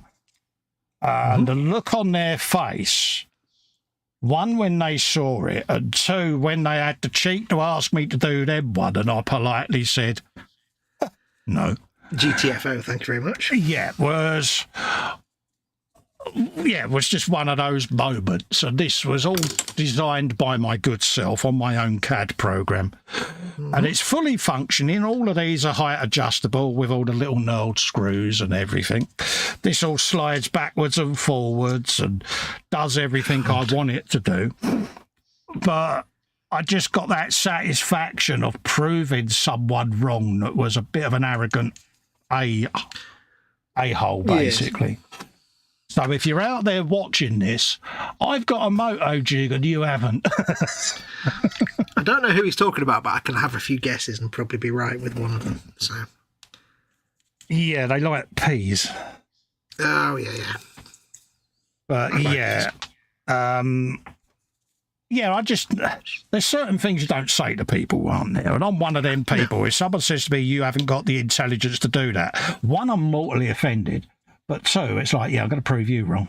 Well, this is a rude thing to say regardless of anybody anyway. Well, it's that age-old thing I suffer from. People think because I talk like I do, and from where I'm from, that you're an uneducated white supremacist. You know what I mean? It's like... Yeah, it could be further from the truth. Further from the truth. So, yeah. So I went on a mission. People that asked me why I was doing it, when I told them why, they were like, yeah, good for you, mate. Yeah, damn straight. Good for you. Can I be there? And I actually came into one of my live stream chats when I was using it. And that was even funnier because the person I was streaming with knew the background. Yeah. And straight away it was like, so that jig you're using there, Cole, did you create that yourself? I went, funny you should ask me that. Yeah. Yeah. The point was made. Suffice to say, they're still doing it to others. So oh, yeah. The lesson wasn't learnt. No. The thing is, it's like, if you're that inept anyway that you're going to say things like that, you're never going to learn the lesson. The thing is, if he hadn't been such a... Brush is too big. Tool? Yeah, I would I would have happily done one for him, but now it's like, yeah, no. You get to that point, don't you, with people, you're like, yeah, I've had enough now. Yep. All right. A little bit more detail on that has been added. And let's just say, the person you're talking about kind of does count as multiple people as well, so... yes. Counts as people rather than a person. Moving on. Yeah, because he was one of many of his little entourage that were saying the same thing, and it was like, apparently they all looked like a herd of zebras that had been chewing wasps, because suddenly they saw that it could be done, and yeah. And they had the audacity to ask me to send them the STL files. Yeah, no. But now, yeah. Here's the more important question. Can people acquire this STL file from you? No. So there you go, folks. No. If you remember rightly, recently, without saying any more in detail, I was going to put my entire STL library on my Patreon and YouTube members pages, and I got wind that someone said they could make a lot of money selling my files, which straight away put a dampener on it. So the only way they'll go online now is if I open up a My Mini Factory shop and I put them on there and sell them, which is something I feel guilty doing, if that makes sense, because, yeah, but I've been put in that position, I'm afraid. Yep. I mean, at the end of the day, you put the work into designing them, you deserve some recompense for it. But you would have preferred to just be able to give them as gifts for loyal pretty much, supporters, yeah. Yeah. So, because you know what's going to happen. You give the file away, and it's not going to be long before someone is selling the STL files and making themselves money off of my design, and I just think that's a bit naughty. Well, it's theft. It's illegal. Yeah, you know, yeah. So, I'm not saying I'm the only one in the world that's going to print a moto jig. You know, other jigs are available, but you know, you put the effort in and come up with something. You expect people just to respect you a little bit. Yeah, that's the problem, you see. Other people. Oh, we're so jaded, aren't we? Us old men. Yeah, it's just frustrating because, like anything, you know, if it helps people out, but I'll review it. I'll see how I feel. But I was a bit disappointed that someone would even think of doing that to us, to be honest with you. But well, yes. I suppose it's my own fault for putting trust in that sort of thing, but I don't know. We'll see. But I mean, I've got other files that I've bought that I can't put up because obviously of the license. I bought the license to print for my own use, so I can't share them files. So you do have to be careful what files you put up because it's all intellectual property at the end of the day. Oh, yeah. If you haven't created the file yourself, then you can't sell it. No. So, you know, if I've bought files like the Mad Max, someone asked me about that, and I said, I can't sell you it because I've bought the file. It's not my design. Here's a link. Go and buy it yourself. Yeah, there's a link for it. Yeah, but they want me to pay blah, blah, blah. And I thought if I just gave you a drink, yeah, and then you then put it up on your site and I get done because that's got my IP in the metadata because I'm the one who bought it, and then I get banned from said site. Thanks for that. Oh, they want me to pay for this? Well, then you don't get the thing if they're selling it. You don't just steal it. They're charging 15 quid. Yeah, I know they are. That's what I paid. Oh, I don't want to pay because they're selling a product, and if you don't want to pay for it, don't ask me to steal it for you. Exactly. Well, if you don't want to pay for the file, that's not my problem. Yeah. Oh, I thought it does make me kind of mad as someone who, you know, we've all been victims of it. Let's be honest. Well, yeah.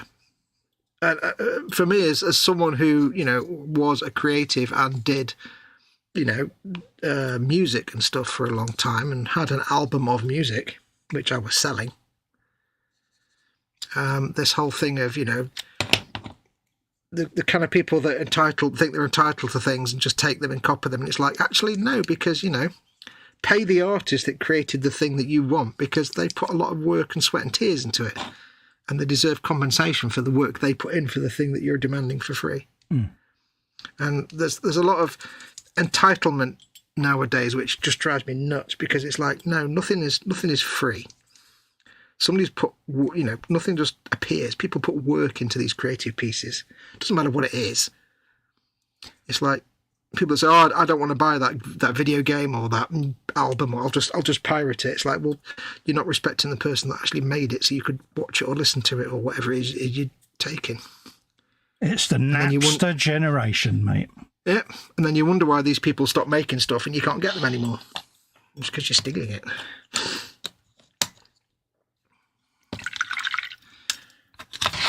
That's what that is, mate. Because no matter what it is you're, you know, pirating or taking or anything like that, at the end of the day, when you boil it down to brass tacks, you are taking food off someone's table, a creatives. Now, it's not. I'm not talking about like big companies. I'm talking about like independent artists and small, you know, independents.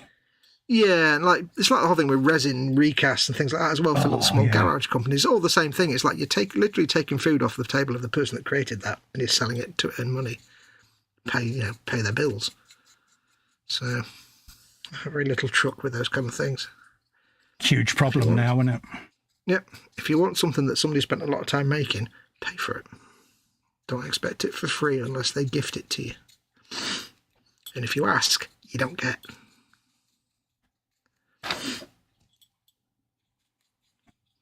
have very little patience with people that think they're entitled to stuff. It seems to be so prevalent nowadays. This is old man shouting at clouds again, isn't it? But yeah, I only mentioned about my SGL file, but yeah, carry on, mate. Yeah, because this is a good wibble. And I'm enjoying there does seem to be just a prevalence of people that just think they're entitled to stuff nowadays. It's like, no, you're not entitled to anything. You work for what you want. You put the effort in. Occasionally you might receive something as a gift, which is really nice, but that's because you've been a decent human being and someone's happy to gift you something. But it's people that are entitled to things. It's like, no, it drives me nuts. Unfortunately, it's the norm now, though, isn't it? I saw a video, I saw a video the other day, and it was somebody, I won't mention any names, it's nobody, most people would know, but it was a YouTube channel having a rant video because a YouTube channel that he follows, who is a well-known YouTuber, who I also follow, I'm not wrong, a YouTuber, but a well-known media figure in the video game industry, he was basically having a big rant and wibble because that person's sort of videos that they make, the style and the tone of the videos has changed and what they make videos about has changed and blah, blah, blah. You know, they used to do lots of game reviews and stuff, and now they do other things. And he's going, yeah, I used to be like watching these videos, and now I don't watch them anymore because and I'm like, first of all, you've got like 3 subscribers, so who gives a crap what you think anyway? But also, at which point, if you, I sat there and I thought, he's basically, his video, if you boil down his 10-minute whinge, is basically this creative person making content no longer makes content that I like, and this isn't fair. And it's like, you're not entitled to anything. That person can make whatever content they want, and if you don't like it, go and watch something else. They're not making content for you. They're not, contractually obliged to make things that you like. And it's this kind of, I don't like what you're doing anymore, therefore you shouldn't be doing it. Well, no, you should just... It just drives me nuts. Drives me nuts. My day shoes on about shades there. No oil agrax and seraphim sepia are my must-haves. Absolutely you. Oh, yeah. I've also got the Army Painter quick shades as well that I'm playing with at the moment. I've tried them. Yeah, I got a centre set of them to have a play with. So, yeah, I was mightily happy with that. So, thanks to the Army Painter. Happy days. Do they come in little bottles now, or are they still in big, massive tins? Yeah, I just held it up, mate, little bottle. Oh, yeah, your screen's on the other side from me. I can't see. I'll turn around then. Lazy sod. I didn't know you were holding something up, did I? Yeah. I don't know. Lazy git. I've got eyes in the back of my head, Yeah, I have. Jake says he's found that USB spray gun. Yeah, I would have had a look, Jake, but I'm live at the moment, mate, and yeah, I can't do a a Google search, mate. So good on you, mate. I'm glad you found one, mate. Give it a whirl. Right, whilst that's doing, I'm just going to quickly do me brakes, because if I don't do them, I will forget. Now, I've got my bud of cottonness somewhere. Ooh. He says, so I can quickly do me brakes. Ah, there it is. Then you can have a stand up for a little bit. I'm going to stand up imminently. Yeah, good girl. Not a girl, I'm a man. There you go. Right, let's quickly mark them up. Have you some of that? Have you a bit of that? Because if I don't do them now, I shall forget. Where's my wet palette? Actually, no, let's put them in straight from the pot. Yes. You can bitch as much as you like, mate. This is pre-thinned in this pot, so you can... Well, that's all right, then. Yeah, that's all right. It's pre-thinned. Yeah, give me some credit, dear. Come on. You have to cushion my delicate nerves. Right. Yeah. All right, and this is a little cheat on how I get my writing in the brake calipers. Ooh. It's just a couple of dabs of red, and then go over it. Quickly lick the end of your cotton bud, and then start pulling it off. And just keep applying it, and then it'll bite. Just dab at it. Goes against everything that you're taught. Stab at it, basically. Stabby. There you go. And you've now got the word Brembo written on the brake caliper. Very nice. Simple. Oh, is it all recessed? Yeah, the word. Yeah. Yeah. Yeah, I know exactly what you mean. So you can just keep dabbing it until you've got it as dark as you want it. And all you're doing then is you're just leaving the paint in the recess. Very easy technique. That seems a lot faster than doing it with enamels and waiting for them to dry. Yeah, there you go. So let's put that on the clip of clipness. Very nice. And then put my hand up to the camera. There you go. Cool. Instead of it being in portrait, let's put it in landscape. There you go, folks. Brembo.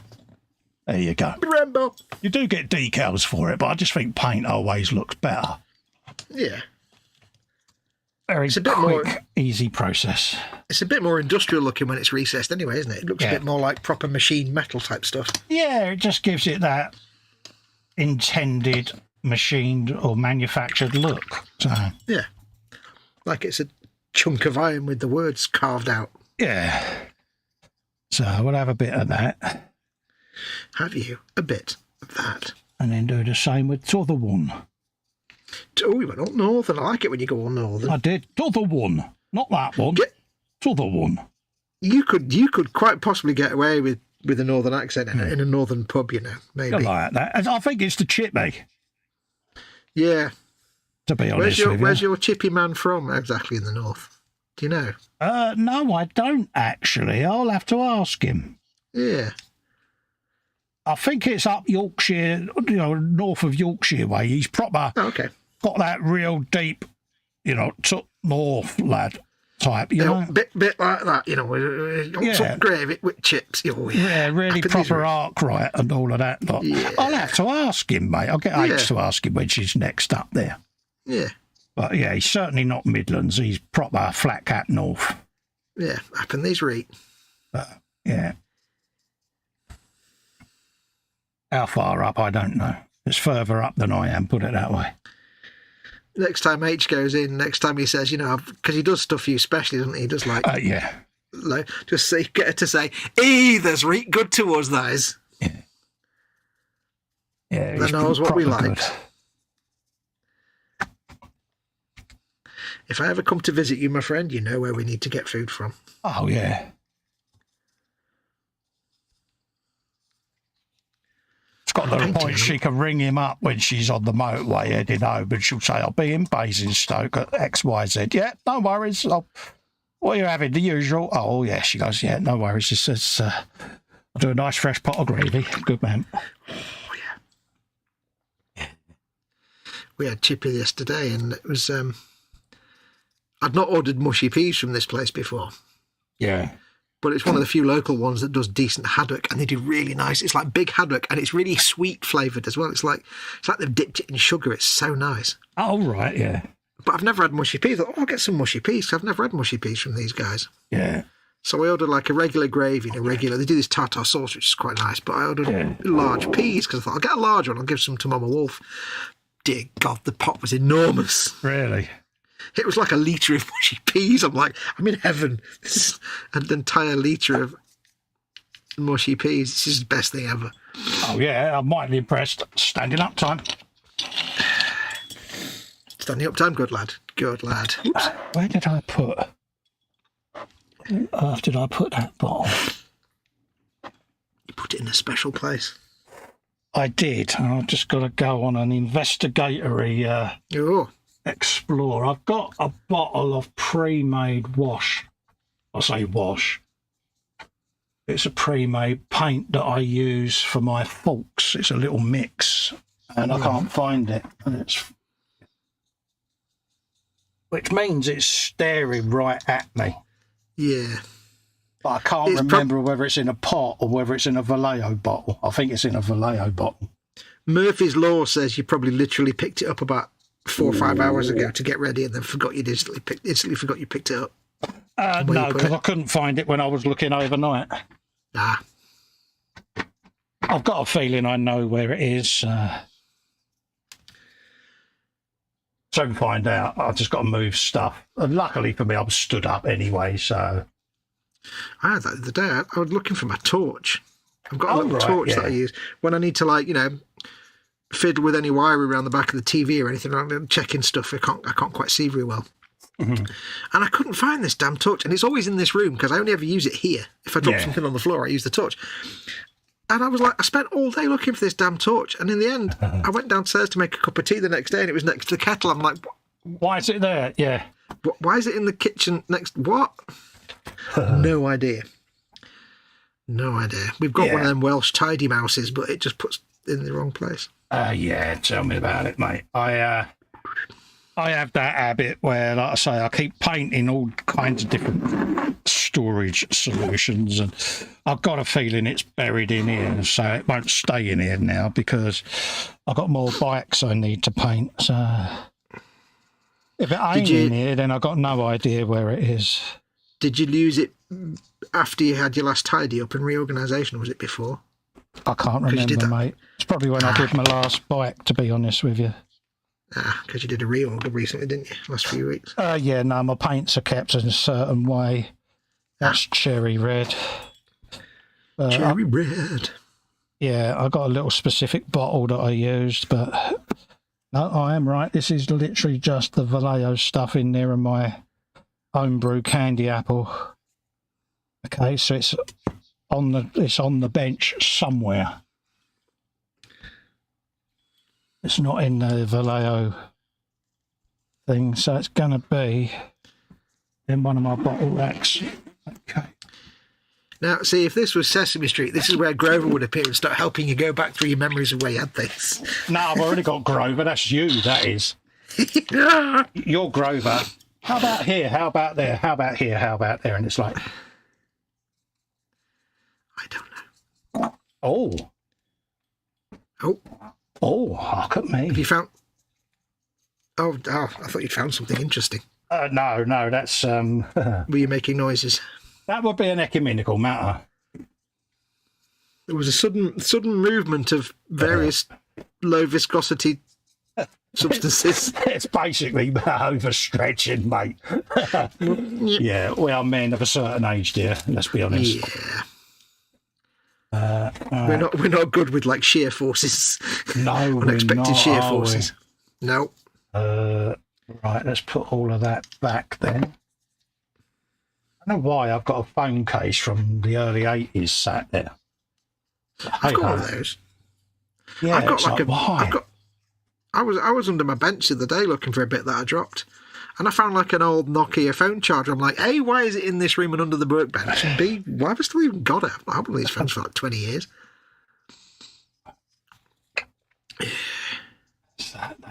That. I've got a feeling it's buried just there behind my varnish. Could I be many right? of life's questions. Yeah. If I start skipping happily, you'll know that it was there. Yes. The answer to many of life's questions, it's down there behind the varnish. No, what's that? That's all my neon stuff. Because I made a bottle up recently. As soon as I made it up, I found my original fork paint. So I was adamant I wouldn't make another one because I then had 2 bottles of it, which I now can't find.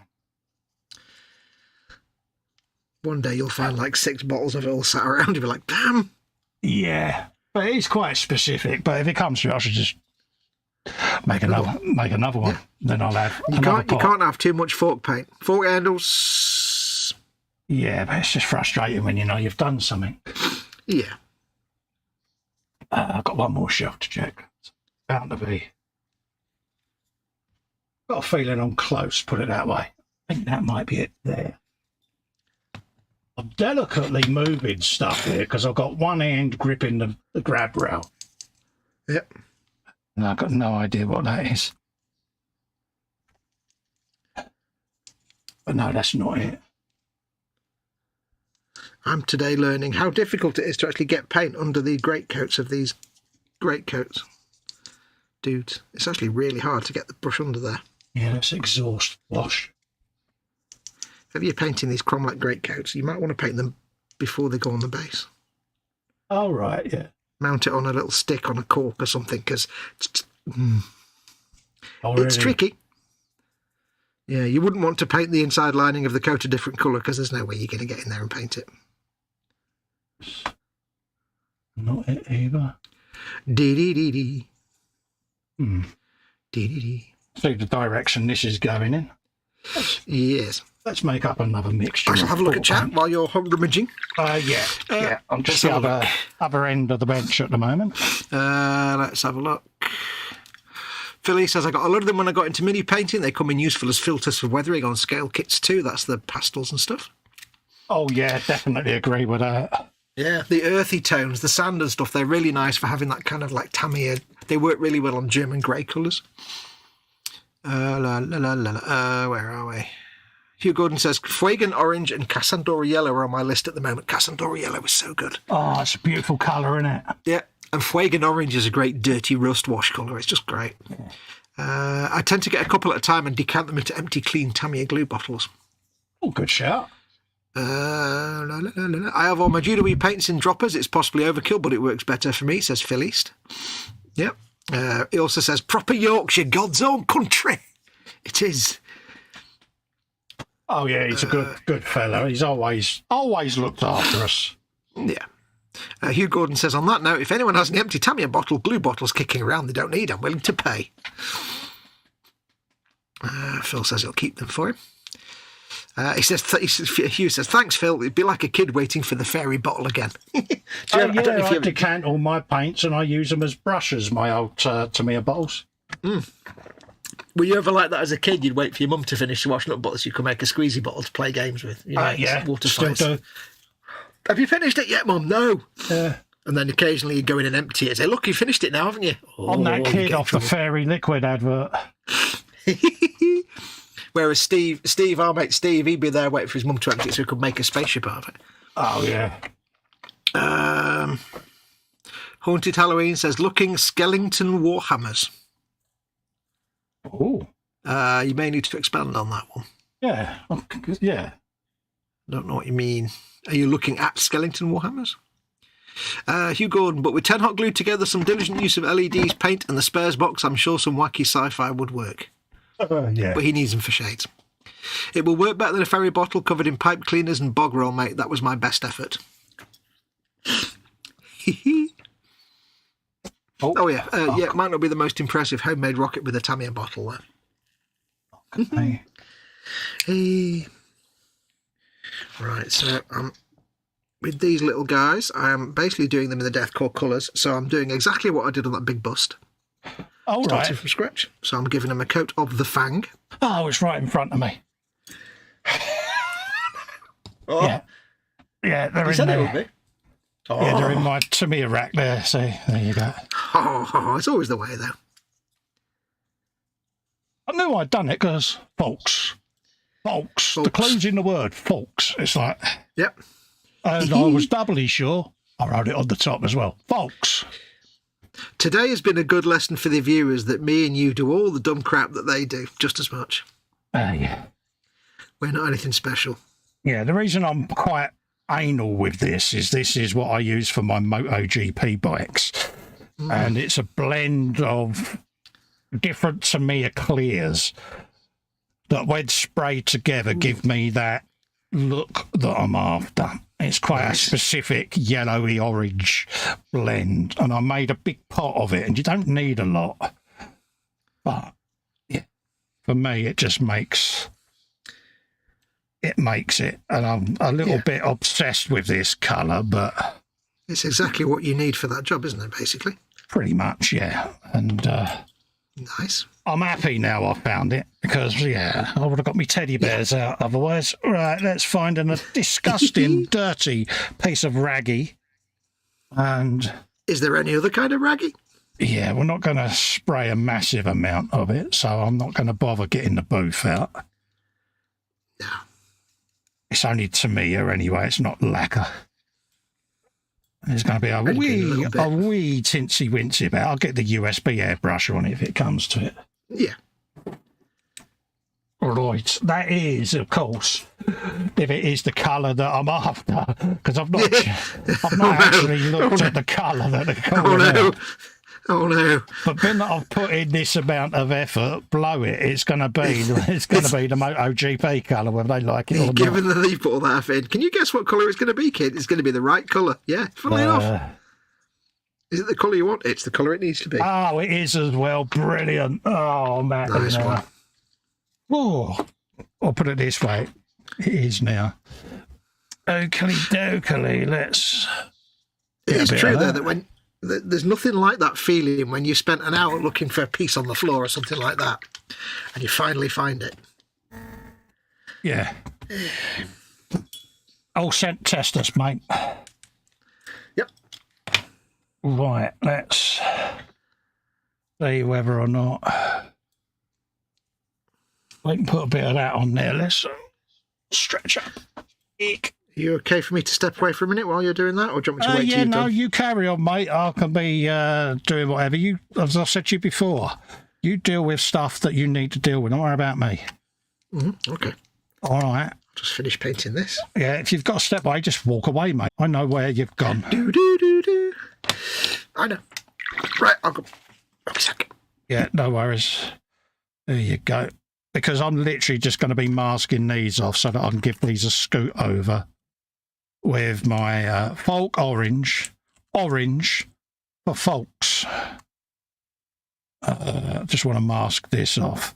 Not a massive job, but just enough to bring that up. And these are coated or based with titanium silver. And then they've got a mist, very fine mist of sparkling silver on them as well, folks, because it just gives it a little bit of sparkle in a few places, but not enough. And the ends were done with mica silver for those that are interested. So let's get a smaller piece to go in there first. Let's have a look and go. I won awards, says you, for my refuse models in primary school. Only school I went to, really. Oh, bless you.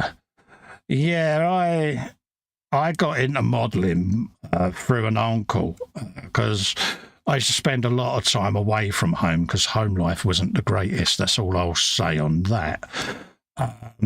So he kind of took me under his wing a little bit and was desperately trying to stop me going off the rails. So he got me into scale models and calmed me down a little bit from the slightly angry young chap that I was becoming. And I think I was around about 7 or 9, there or thereabouts, when I got into this hobby. And yeah, I would say, especially when you're... Most blokes in this hobby have got some form of issue, be it mental health, health-wise, whatever.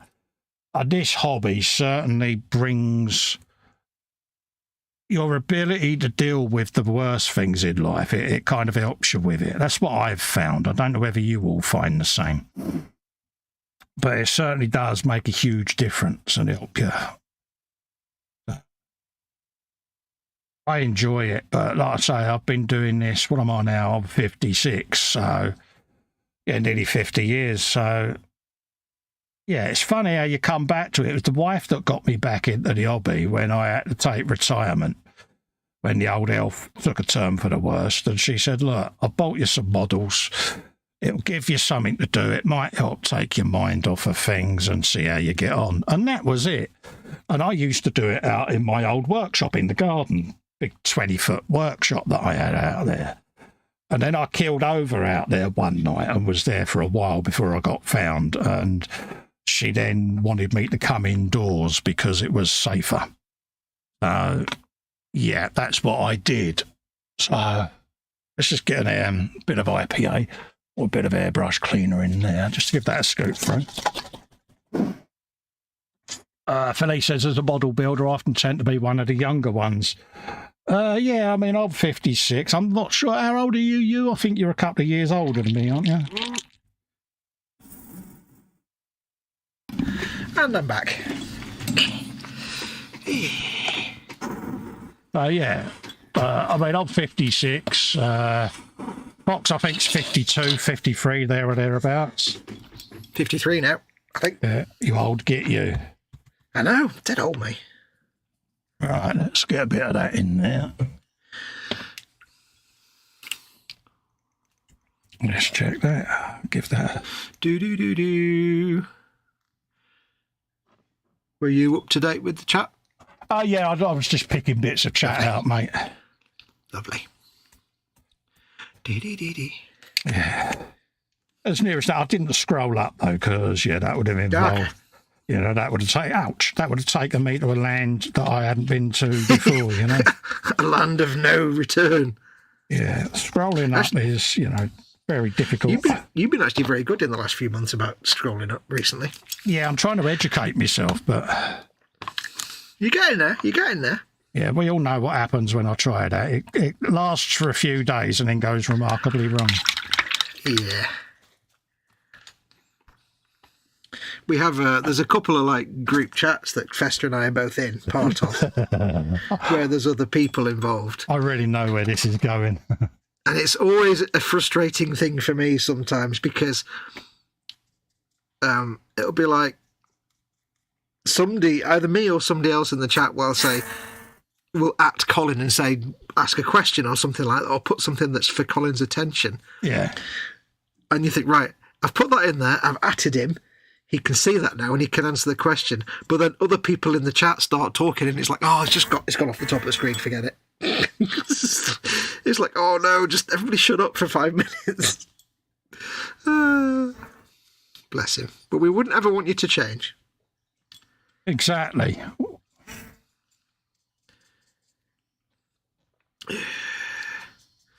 There are things that make us who we are. And we don't ever want to change those things, because then we'd just be boring if we didn't do our little foibles and funny little things. You know me, I'm very set in my ways. Yep.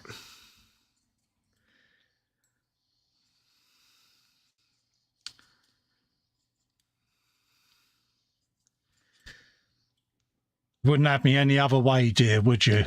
No, you still have an onion tied to your belt, which was the fashion at the time. To use the old Simpsons reference. No.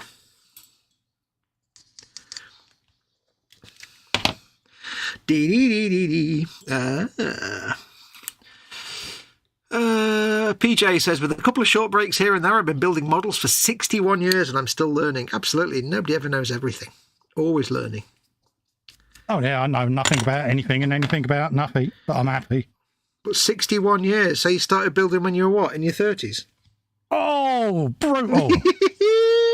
You were so there, though. It was just waiting to be done, though, wasn't it? Come on. If I'm gonna like, you know,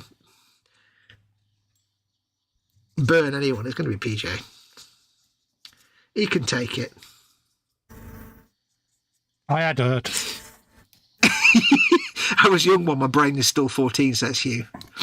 PJ says, Hugh, it shows in your build quality, top draw. And PJ says, I do my best, Hugh, but thanks. Yeah, always learning. Oh, yeah, I would say Hugh's one of the best plane builders I've seen.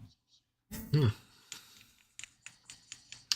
mean, I'm one of those builders that, and, you know, it's not exactly a secret. I tend to find the thing I enjoy doing and stick with it as long as possible. I'd never have guessed. No.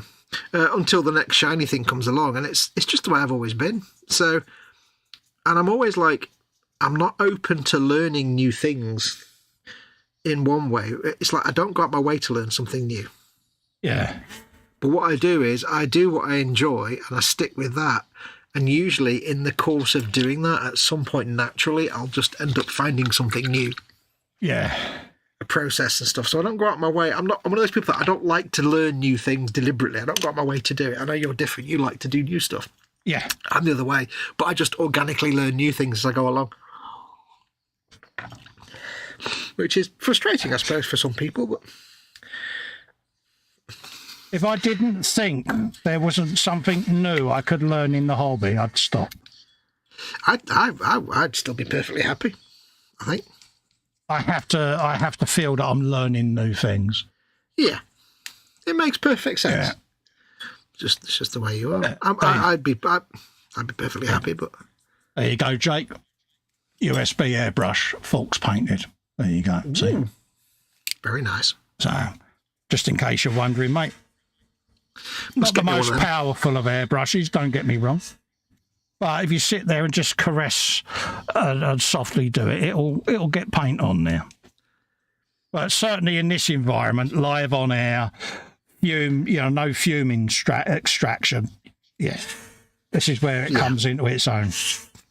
Yeah, if you've got a tiny little bit of spray and you're doing that, and you don't want to spend an hour getting everything set up and cleaned and done, and it's perfect.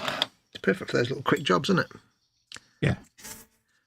Dare I say, it'd be good for quick blasts of primers. Would I want to do an entire model like it? No.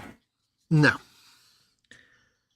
If you're slapping down a primer coat or a little detail like that. Yeah. Camouflage is good with it. Oh, yeah. Or even just like doing a buff dust effect on a vehicle or something. It's perfect. Yeah. Nothing wrong with that. I'll have to get me one of them. Because I was made up when I started using an airbrush, because when I was much younger, I tried one and didn't know what I was doing, so I sucked at it and hated it in the days before the internet. Yeah. But then when I found out how to use it, I was like, oh, airbrushing is brilliant. It's so easy. But then after a while, I was like, actually, you know what? Brush painting is more fun and it's less hassle than setting up the airbrush. Yeah. And I got to the point where I'll do everything not to get the airbrush out now.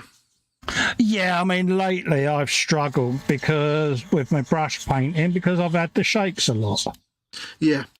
So I've had to part the Harlequins and things like that I wanted to get on with until I can get back into a bit of brush painting. So I'm faffing with airbrushes again at the moment, which isn't my preferred thing, but yeah, you got to do what you got to do, haven't you? Yeah, just go where the ability takes you, my friend. You know, but it's getting me productive, put it that way. Yeah.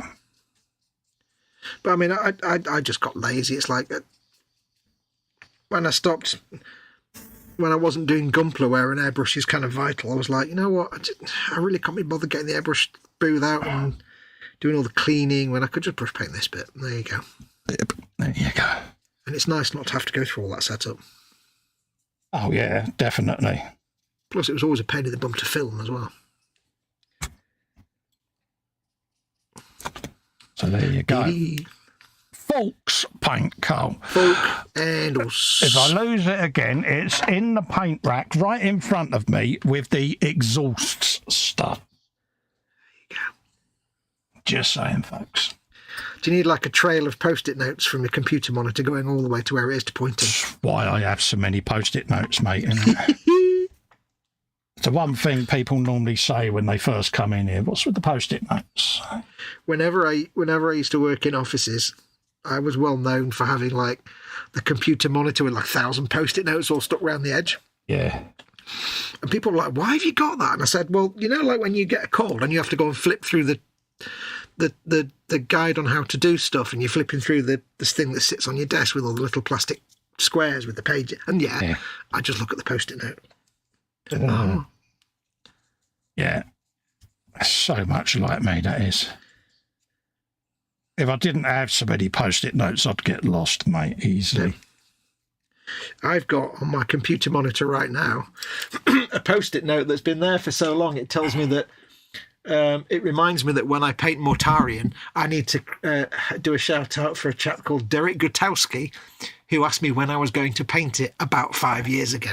Oh, really? And I said, I'll let you know. I'll be doing it soon, because he was like, when are you going to paint my thing? Because I want to see how you do it so I can paint mine. I'm like, yeah, I'll be doing it soon. About 4 years later. Oh, so that's been on there for years. Yeah. So if you're still out there, Derek Gutowski, I've got it prime now. Yeah, it's a work in progress, mate. Believe you me, I've seen him chip a Bane blade, mate. It's going to be many, many, many years before that's done. Yeah. See what I did. I see what you did there. Are you being cheeky? I am. I've been very, very mischievous. You've got the mischiefs tonight, haven't you? I have. Are you being a badger? Is that what you're doing? Yeah, being a badger. People are now going, what's the 182 on about? Yeah. Yes. Right, let's leave the airbrush cleaner in there for now. Brush clean, dip. And we'll give that a thorough dung out when we come off air. Let's put the cap back on, because if I do knock that with my clumsy great Apeth hands. Apeth, now that's a northern word. Yeah, big Apeth. You're a dirty, great big Apeth. Do you think I'm partly northern? Is that where we're going? I think we should move to get you made into an... I forgot to paint that bit. Honorary northerner. Yeah, I think definitely should be classed as an honorary northerner. I've started using the phrase, I'm just going down to pub. You know, that sort of... Yeah. You know, it's like, yeah. Yeah. It's going down to man cave. Yeah, I think it's Kipper in the hangout. It's when you, without thinking about it, somebody asks you, like, you know, are you going to do this, or do you like this? And you go, happen. Yeah, happen thee that I'm going to be doing that. Because happen's one of them universal words that doesn't really have a specific meaning, but everybody just intuitively knows what it means. Yeah, I blame Kipper. It's the Kipper factor. That's what it is. All right, let's get my old gnarly bit of rag off of there. I mean, the funny thing with Kipper is, right, I'm a northerner, and sometimes I struggle to understand what Kipper's saying. Oh, he's proper, so northern. Grade A northerner, like, mate. Yeah. He's proper Norabatia whippets, mate. All right. In the nicest possible way, of course. He is. I have to listen carefully to Kipper to pick out. Yeah, he's a lovely fella. He really is. Got a gold. I thought I needed a translator, but... I think Kipper's actually made of the Pennines in some way. Yeah, anyone that can barter and bid down a charity shop... Mate, that's legendary. That is absolutely legendary. He's up for a tenner. He said, I'll bid them down to £2.50. I'm like, a charity shop? How do you live with yourself? I was about to say, is he Yorkshire or Lancashire, but you've just answered. Yeah, he said, at the end of the day, he said, you know, not going to be ripped off, he said, you know, everyone can be bartered with. I'm like, dude, but it's a charity shop. Okay. Happy days. Yeah. That takes it to a whole new level in my book, mate. It's like, I'll doff my cap to you, my friend. Yeah. But yeah. And everyone in the hangout was definitely silent. You know that record scratch moment where someone says something and everyone goes, tilt. It was, 6 faces staring at the camera with their mouths open going, you did what? And he's like, don't say that none of you have done it. And we was all like, no, we ain't, mate. Yeah. As the tumbleweed rolled past Kipper. But what I admired about it is he was like, I ain't going to feel guilty about it. He says, I'll do it again. It's like, hey, mate. Yeah. He's not rested on his laurels. He's a lifelong patron of Yorkshire Airlines. Oh, mate. I did giggle. It was like, yeah, this man will go far in life. There's a great Hale and Pace sketch of Yorkshire Air. Oh, right, yeah. And it's like an airline advert, but it's for Yorkshire Air, and like everybody just sat there. And he says, you know, we've got fine dining in every class, and it shows like the normal cattle class, and there's this big splob of mushy peas in their plate as she comes past with a big ladle, and you know, and also in business class, and it's all nice and posh, and they get a big splob of mushy peas from the ladle, exactly the same. Yeah, he's proper northern, is our kit. Yeah. But again, it just makes me giggle with how northern he is, you know, because that sort of thing to me I find really interesting when someone's like that. And it's like, yeah, dude, come on, yeah, keep it going. Tell us all the other things that you've been up to. But it is quite funny when you hear him. Because it's culturally a completely different way of life, isn't it? Yeah. No, I mean, I'm a northerner, but I'm like, you know, I'm Manchester way, so I'm not northerner. I'm not like proper Yorkshire Dales or... You're North Midlands, then? Is that what you're saying? No, that one can go away and die in a fire. I knew I'd get him. We're northerner, but we're not proper like in the mountains northerners where they have these dialects. We don't really have a dialect in this part of the north. Is this the point now that your hatred for me has reached new levels? It has. We're like the civilized part of the north, and then, you know. Hold up a minute. There's a civilized part. When did that happen? Yeah. Yeah.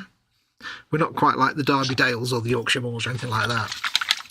So it's a bit like I suppose I am to someone who comes from up in like the moors, is like someone from Edinburgh compared to a crofter from the very far north of Scotland. It's that kind of thing. that Tutmoors? You're from Tutmoors? Up Tutmoors.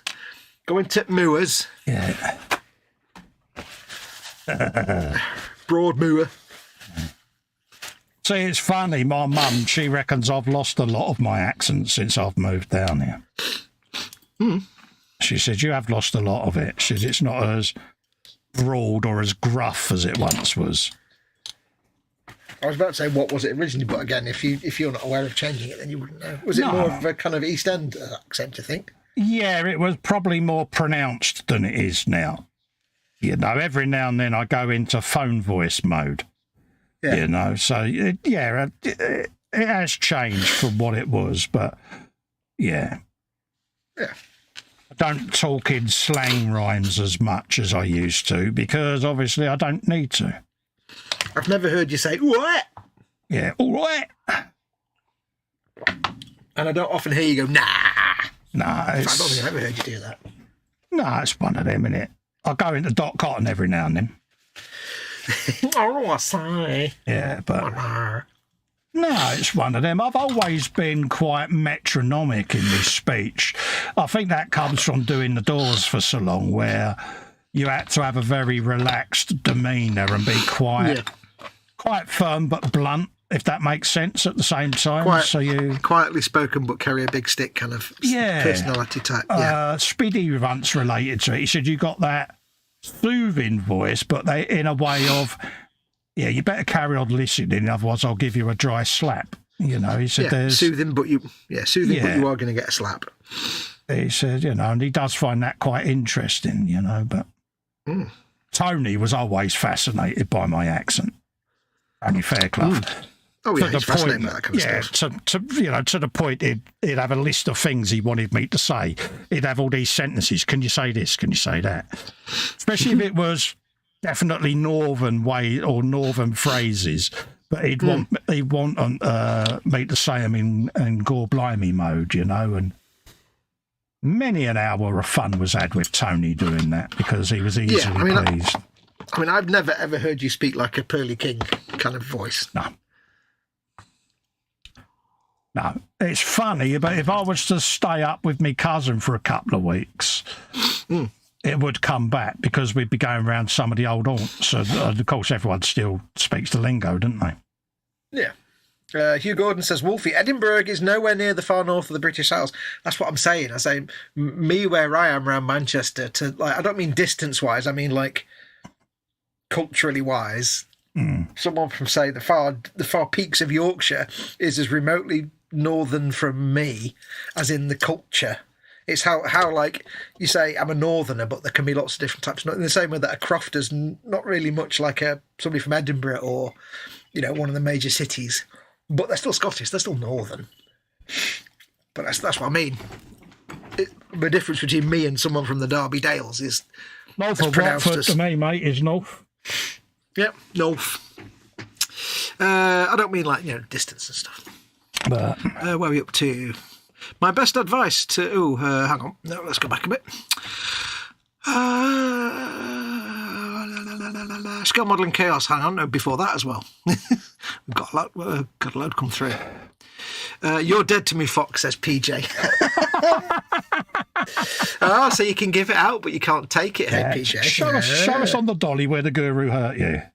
Yeah, I like that one. You can give it out, but you can't take it. Hugh Gordon says, our best is all we aim for, others' best is, well, just that. Their best so far. Exactly, Hugh. I personally, Hugh, wouldn't have you any other way, mate. Make me laugh. Jake says, Fox question, and then says, nice. Okay, glad I could help.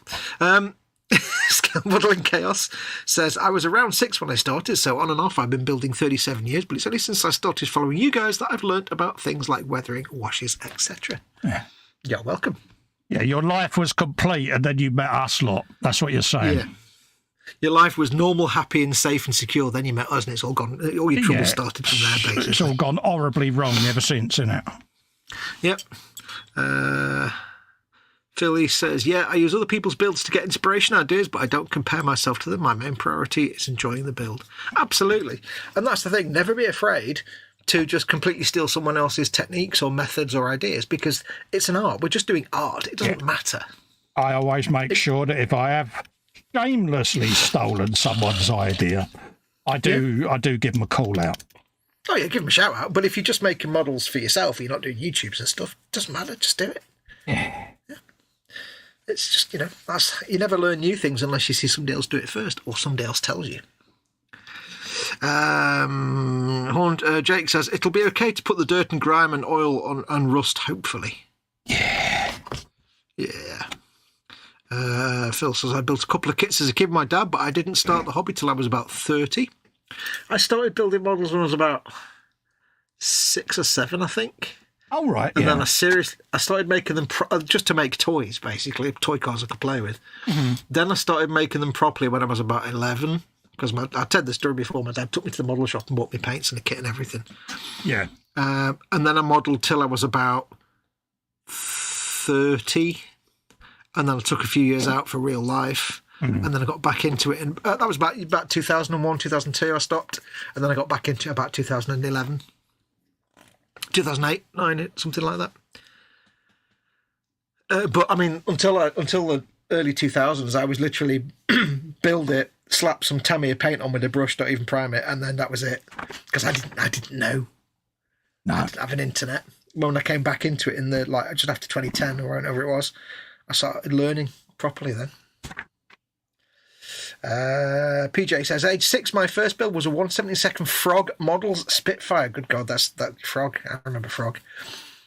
My uncle thought it'd be a good idea to make it fly for real, so he strapped it to a firework rocket. You can guess what happened. Yes. Yeah. That's also known as a 1970s rite of passage. Bottle rockets and airfix planes. Oh, yes. He says, whoosh and bang, we only found one wing. Hugh Gordon says, my best advice to modellers is to get stuck in, make mistakes, learn from them and move on. Don't aim too high for a start, just try your best. And these days, there's lots of info on the net. That's the thing. That's the thing I found, Hugh, getting back into the hobby, because I took a 20-year hiatus to raise me sons, was coming in and seeing how the hobby had changed. Yeah, that was a massive eye-opener for me. And the whole YouTube thing, that was all new to me. Oh, yeah. It's like me when I came back into it. It was like, before then, no internet. I had a book, and that was it. And that was paint everything with a brush and use enamel paints. It was crap. Dry brush the edges with a bit of silver.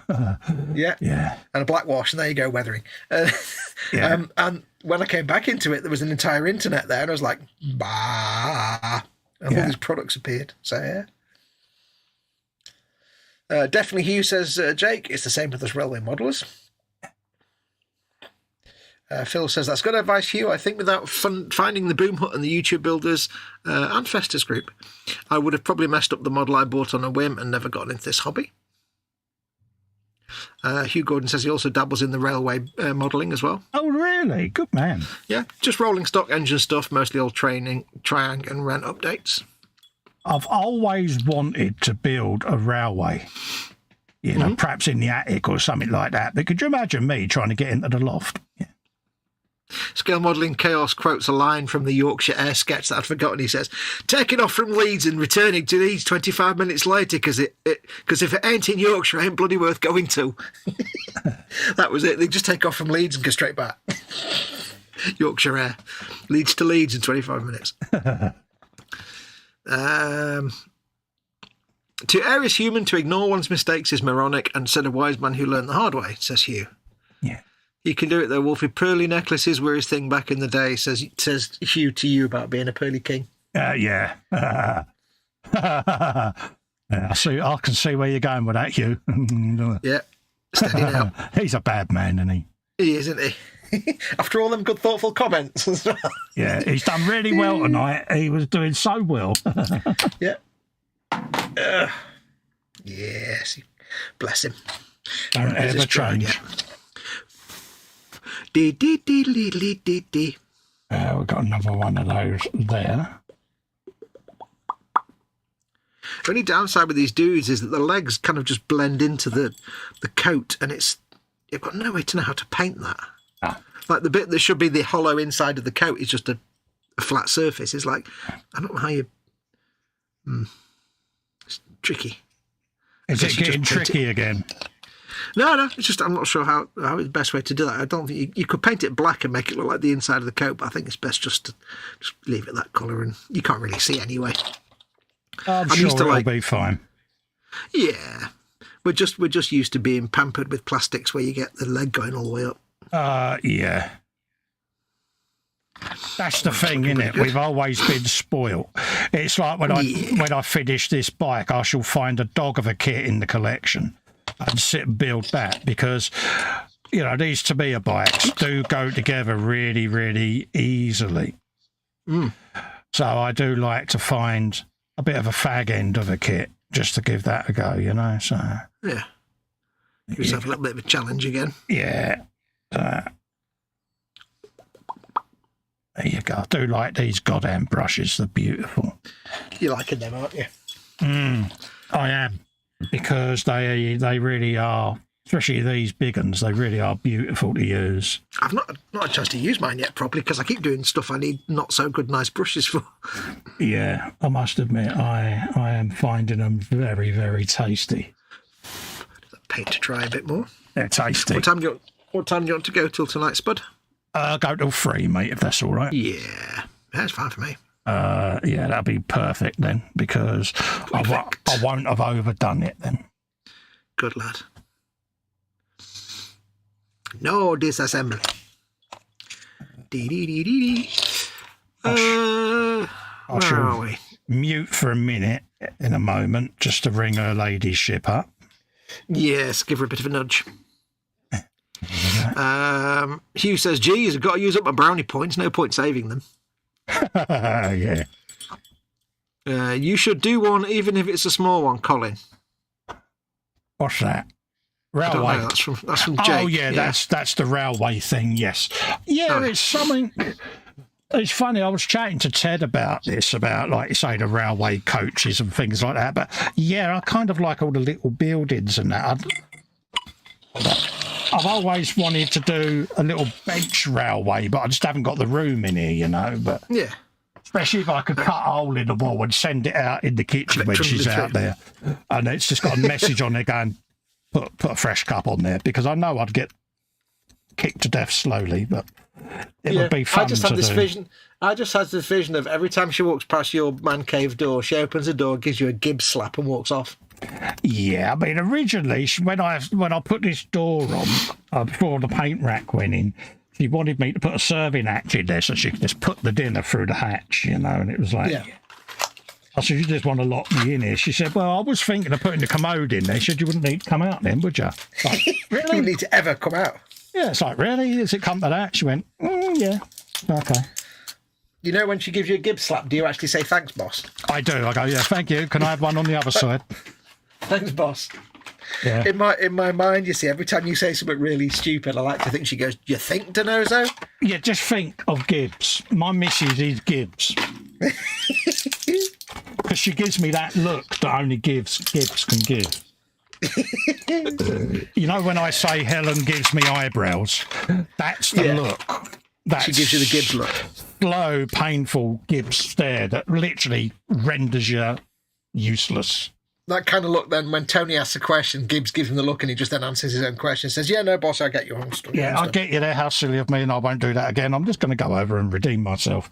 Yeah, that's me. Like, why don't we do this? Or maybe not do that at all. Bad idea. Never mind. I'm just going to mute for a minute. Chat. Hugh says, I don't have space for a layout, but I have a few locomotives displayed which were bought for pennies and now restored better than factory. Yeah, that's one of the things about railway modelling. You can buy all this stuff cheap, all these old models that are long past existing, and yet they could be worth a fortune. I've got somewhere an original Flying Scotsman from the 70s, Hornby, somewhere in a box, somewhere. God knows what that'd be worth now. It was hardly used. Because Philly said he'd love to try doing a railway, but he finds it hard to finding shelf space for a 1/35th tank even. Yeah. Panzer says, look at T-gauge trains. Jake says, it'll probably be O-gauge for that scale pool fill. Wow, just had a quick Google. They are pretty small. That's a small seed planted, says Phil. There you go, you see. Now we can just keep working on that seed we planted with PJ for that Tau Manta from Forge World. See, he knows all about planting seeds. Oh, someone's just mentioned Forge World, haven't they? Yeah. Yeah, I know I felt that waft of, yeah. That waft of panic. Yeah, no, they were saying about Phillies was saying he's got no space for model railway, so somebody suggested T-scale, which is tiny. Yeah. And he said, oh, small seed planted. And I said, you know, just like PJ with his Tau Manta, that was a big seed. Good shout. Yeah, we're still waiting for that, aren't we?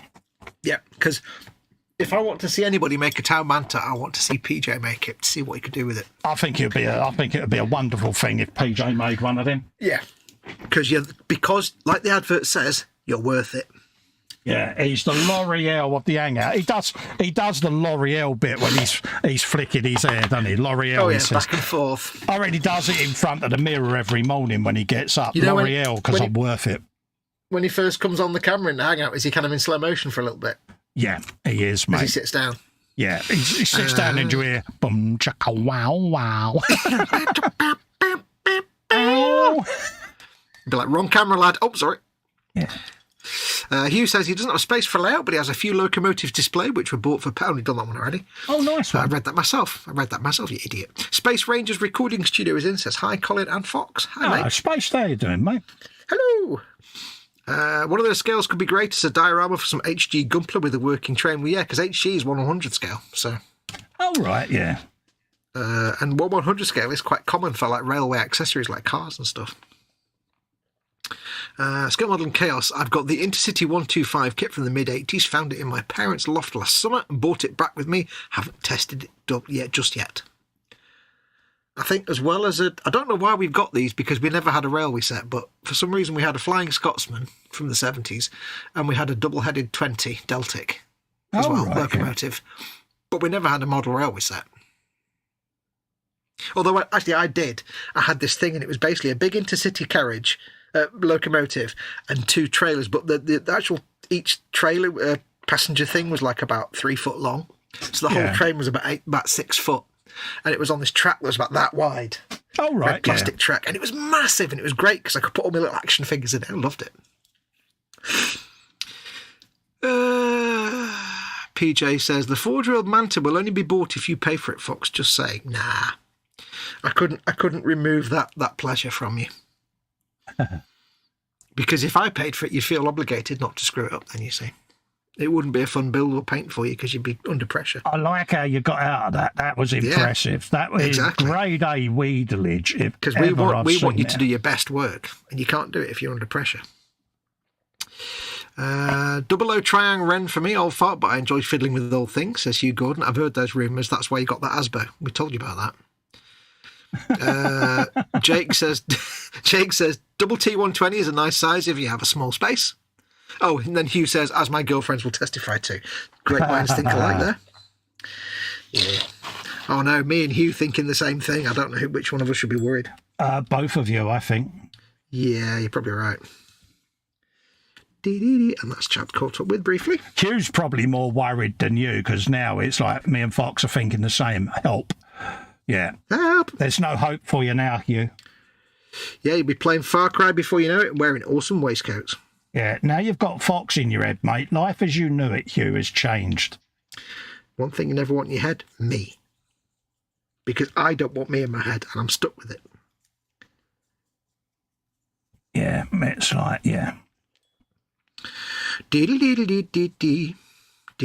Although having me in your head is great because sometimes it means you can sit there and just have the most wonderful thought adventures about the simplest of things. I mean, I remember sitting there. I remember sitting there in the garden once, and I was watching like a tiny little bug pootling about on a leaf on a plant, and I sat there for like about an hour just watching this little bug, and I was just thinking about this little bug walking around, and I just time went by, and the like time lapse motion of the clouds going past. And I looked up and I'm like, wow, I've been sat here for an hour watching this little bug. Brilliant. That's the best day ever. I mean, if I didn't have Fox in my head, I wouldn't be sitting here looking forward to hunting mammoths on Tuesday. Yeah, you wouldn't have half the medications he's taking. There is that. Trust me, if you can take down a mammoth on your first attempt, Cole, with the starting bow and club, I'll be more than impressed. Is that my challenge, is it? I think it's more of a punishment than a challenge, but yes. How many times do you think I'm going to swear during this process, mate? Well, put it this way, you won't kill the mammoth. Really? Yeah. Not out of the gate. What about the badger? It'll be fun. No, you won't even stand a chance with the badger. Yeah. How long do you give me before I'm hating badgers, just like you do? At least, well, this is the thing, you see, because, like, Far Cry Primal, you got the badgers. Far Cry 4, you got the honey badgers. Far Cry 3, you've got honey badgers. Far Cry 6, you've got wolverines. They're all the same, basically. They're all just...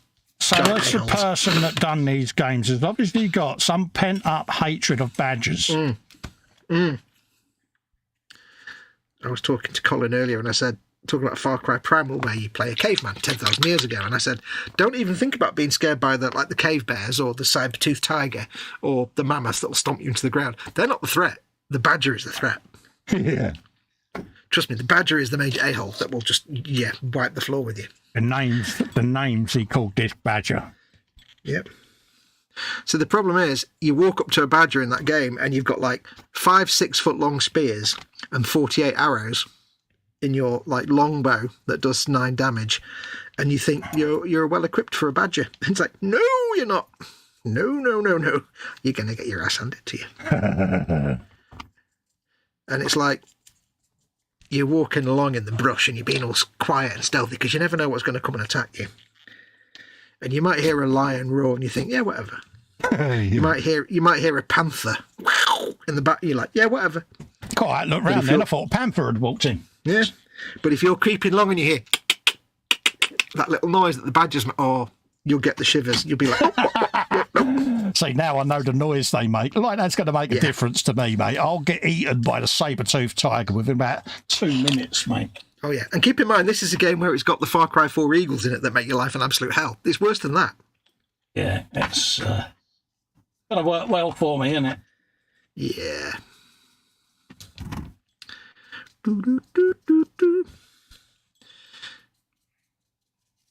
If you start your Far Cry career in Far Cry, was saying to me, you start your Far Cry career in Far Cry Primal.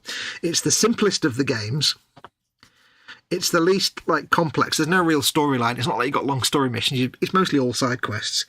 So it's the simplest and easiest and most straightforward, but it's also the most absolute brutal. It's like no mercy. Yeah, there's no respite for me, is there? No.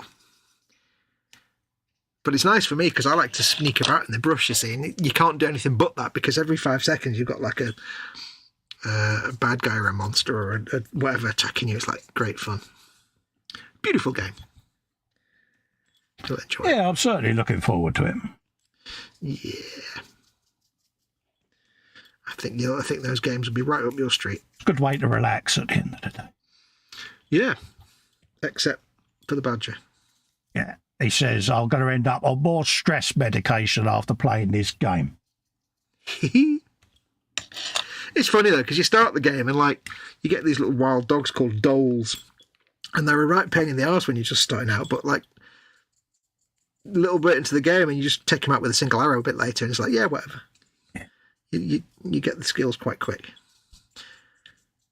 Then you meet the badgers. Yeah, you're really struggling with them badgers, aren't you? I took out an entire camp full of top level dudes, right? And that wasn't even stressful. I was quite happy. My pulse was normal. Taking them all out, I was throwing bait into the middle of the camp to get all these wolves to come and take them out for me. It was all kind of hardcore action, and I didn't even have a strong pulse. And just as I killed the last guy, I had, and I'm like, yeah, that gives me heart rate. Yeah. Taking out the big bad guys, not stressful. So why is it the badgers are so problematic then? Do they just hate all forms of humanity then? Traditionally in those Do they games, just hate you? well, traditionally in those games, they've just, for comic effect, they've just made them one of the smallest animals, either the honey badger or the wolverine. Yeah. It's one of the smallest, fastest animals that you'll come across, which means it's absolutely impossible to hit with a bow, or it's impossible to kill with a bow unless you can stop it in its tracks and get a bead on it. Yeah. So it's a combination of it's really small, it moves really fast, and they've just, for comic effect, they've kind of made it massively overpowered.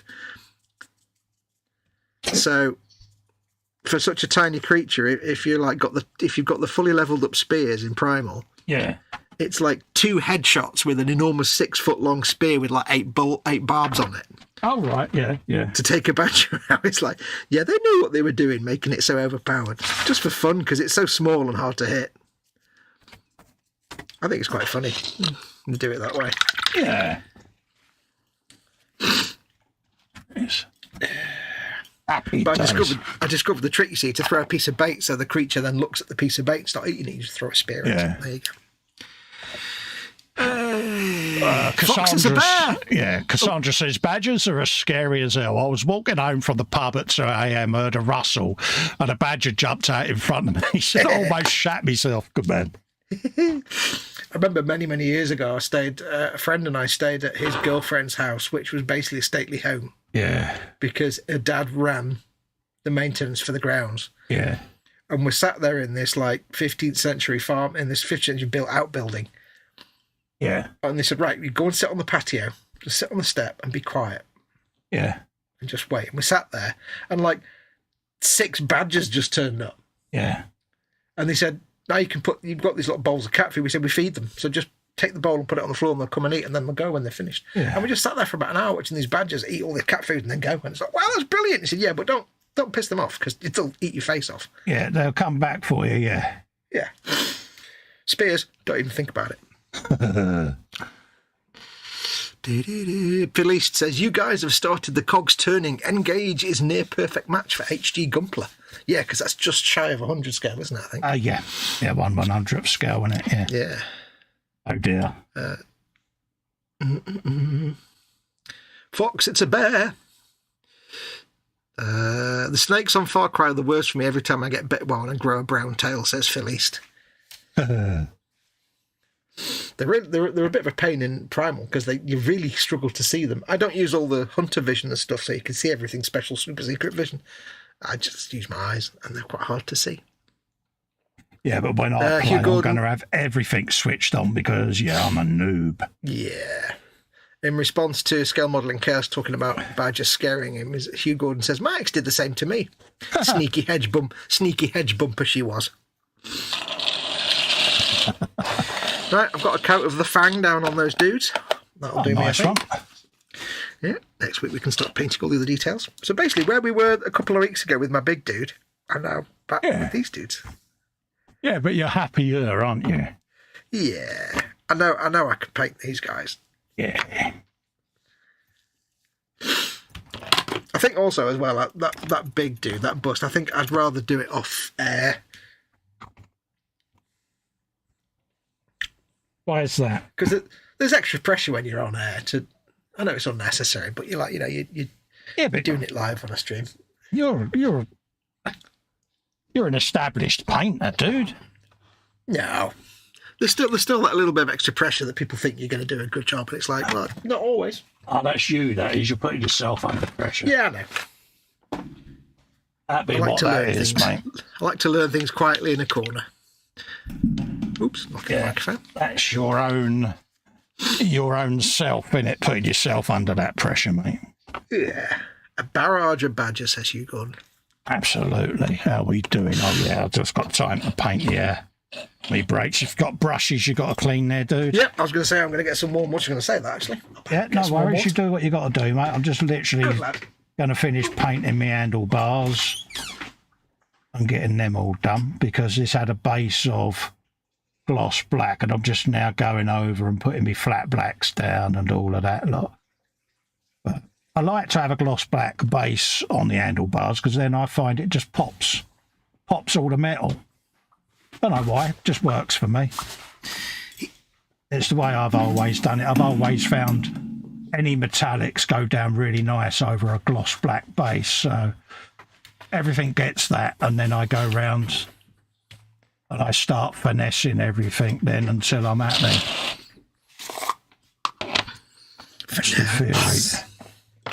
That's the theory of gas. Wait, no, that's not right. I see what we did there. This is just a nice little Abaddon black going down on here, because I seem to like the way this gives me almost a plasticky appearance. It's a strange little paint. It works a treat for me. Yeah, it's got that kind of plasticky rubber look, hasn't it? Yeah. Well, it's like null oil over can be used if you do lots and lots of layers of null oil on something. It can get that kind of rubber look. They're really good for that, those colours. You wouldn't think it, but it does. Yeah. I did that for the rubber trim on the transit van windows. Yeah, works a treat. Null oil. 5 or 6 little coats of null oil. Perfect. Apparently it's a clan of badgers that live in a set or kate. Oh. Set or seat. I like badgers. I'm doing that under the microphone again, aren't I? I like badgers. I like peas. Apart from in Disney's Wind in the Willows, where they made him Scottish for no reason whatsoever. Yeah, what was that all about? Flipping Disney in there. Just let's take a classic story that everyone knows and just change it. How about no? How about not doing that? Hold up a minute. Hold up. Let's just quickly apply the handbrake here. Do I detect a slight Disney wibble about to happen here, dear? This is vintage Disney, 1950s Disney, in the old days when they used to just Disneyfy things. I was right. Cue the Disney wibble. I'm not a big fan of Disney. Really? As in making animated cartoons Disney. I'm shocked, mate. You concealed that really well, Fox. All the schmaltz and saccharine nonsense. No. Disney that makes like adult films, like, grown-up films and stuff, yeah, I'll have that. But no, nonsense. Yeah. All the Mickey Mouse and princesses and all that kind of... No, none of that, thank you. Yeah, Mary Poppins. Yeah. Go, blimey, Mary Poppins! Yeah, Hugh Gordon says, I like sprouts. I like sprouts. I like peas. I like peas. Peas! Yeah, many peas. I like peas. Like that little video I sent you. Peas! Peas! It's like that one I sent you of the news headline on the pier. Oh, yeah. Like, Oh, yeah. We are so going to hell, aren't we? Yeah. People are like, you never explain what this is. And we're like, yeah, no, we never do. No. It's one of those. You just got to be there. You're not going to be there. So, yeah.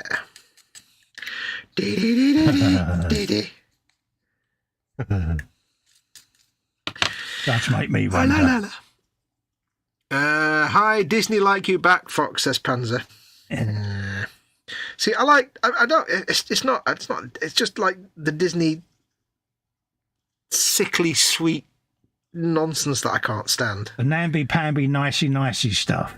Yeah, the taking classic fairy tales and changing them slightly and, and all that, and the Disney princesses and all that kind of, no. But then you get things like, is it Buena Vista that they own that make all the proper decent films and stuff? I absolutely have no idea, mate, on that one. I don't know anyway, And, I've got Disney Plus. Basically, NCIS is on. And NCIS and Bluey are on Disney Plus, so I have to give him a pass for that. Oh, PJ. Yeah, he's just heard it. Bluey. Yeah. And I have actually caught up on season 3 of Bluey now. It's fully completed. Oh, dear. We now eagerly await season 4. Whenever that may be. I've still only watched one episode. You might watch more. You never know. You're hoping I do. Be nice if you did. It's very heartwarming and stuff. I do admire your determination. I'll give you that. You have. I hate kids, right? I hate kids, and Bluey makes me think. I sit there and think, I wish I had a daughter or a kid. That's got to be something good to make me think that. When it comes to kids, I basically Roald Dahl and Beatrix Potter merged into one. Yeah.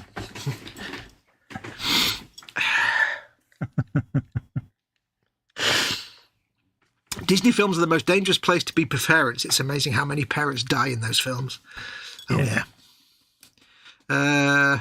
Hugh Gordon says, but I don't care for the tin variety. Don't talk to me about tin sprouts. I've got 48 tins of them downstairs. Yeah, no, that can only happen to you. Thanks to Mama Wolf. Yeah. I need to figure out how to get rid of them without actually opening every single tin. Yeah. I'm surprised Fox hasn't been playing the Bluey game on Xbox as scale modelling chaos. It's not very good, apparently. So, that's why he's not playing it then. No. If everybody was saying it's the best thing ever, I'd be all over it like a rash, but no. Panzer says, Colin, I have to ask, was that one episode too much? For me, it's the frequency of the voices. It goes right through me. It's like fingers on the blackboard, and it's not just Bluey. It's not just Bluey. It's all cartoons do it. And I just can't. I think it was because I grew up with my boys watching Dexter's Lab and Cow and Chicken, and I just found it all a little bit too screechy for my ears. So, yeah, I'm not a fan had a chicken. of. Papa had a cow. Yeah, I'm not a fan of screechy noises, to be honest. So. I mean, I suppose Bluey gets a pass because it is a 6-year-old and a 4-year-old. Nah, Bluey don't get a pass, mate. Stop trying to sit there trying to justify it to me that I've got to watch Bluey. It's, I admire your determination. It might happen. You never know. That heart might soften one day. Nah, mate, honestly, I've got no, soft heart, my kipper. Yeah. It goes through a bit like tin sprouts, pretty much, Pans, yeah. Tin sprouts and a litre of prune juice, mate. But Hugh Gordon says, good man was Walt. Many happy mornings watching the cartoons back when TVs were dearer than a car and grayscale was all the rage. Yeah. Oh, yes. See, when I was growing up, I was more Warner Brothers than Disney for cartoons because they were anarchic and not all schmaltzy. Yeah, I mean, I grew up, I was Tom and Jerry, that sort of thing, Wiley Coyote, all of that sort of stuff. And it sticks with you, doesn't it? Because it is classic cartoon merriment, should we say. Probably not so much for the cat, but then, the cat getting stick was all part of the fun of Tom and Jerry, wasn't it? But yeah. PJ says, so what you're saying, Fox, is Bluey makes you think of little children. Something oddly perverse about that. No, it makes me regret not being a father, is what I'm saying. Yeah. Makes me regret never being a father. I thought, and I've said it to you before, I think you would have been a great little dad, personally, but yeah. I might have been. Yeah. They always say, I think I know what I'd be like as a father, but you don't know until you get a kid. Oh, my boy said I was an absolute nightmare as a dad because I was a bigger child than they were. So all the scams they tried pulling on me and H, I was pulling on H anyway because I was a bigger kid than them two. So I kind of outdone their inner childness, so... Yeah, and H used to always go, one adult, 3 kids. It's like, really? Is that what it's come to?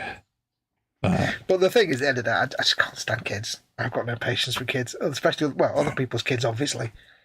So it doesn't stand me in good stead for ever being a father. Don't get me wrong, I thoroughly enjoyed raising me boys, but when I see other children out and about, screaming and hollering at their parents and their parents giving in to their every whim, I sit there and think, could I do that again now? I don't think it would change how I raised my sons. I wasn't strict. No.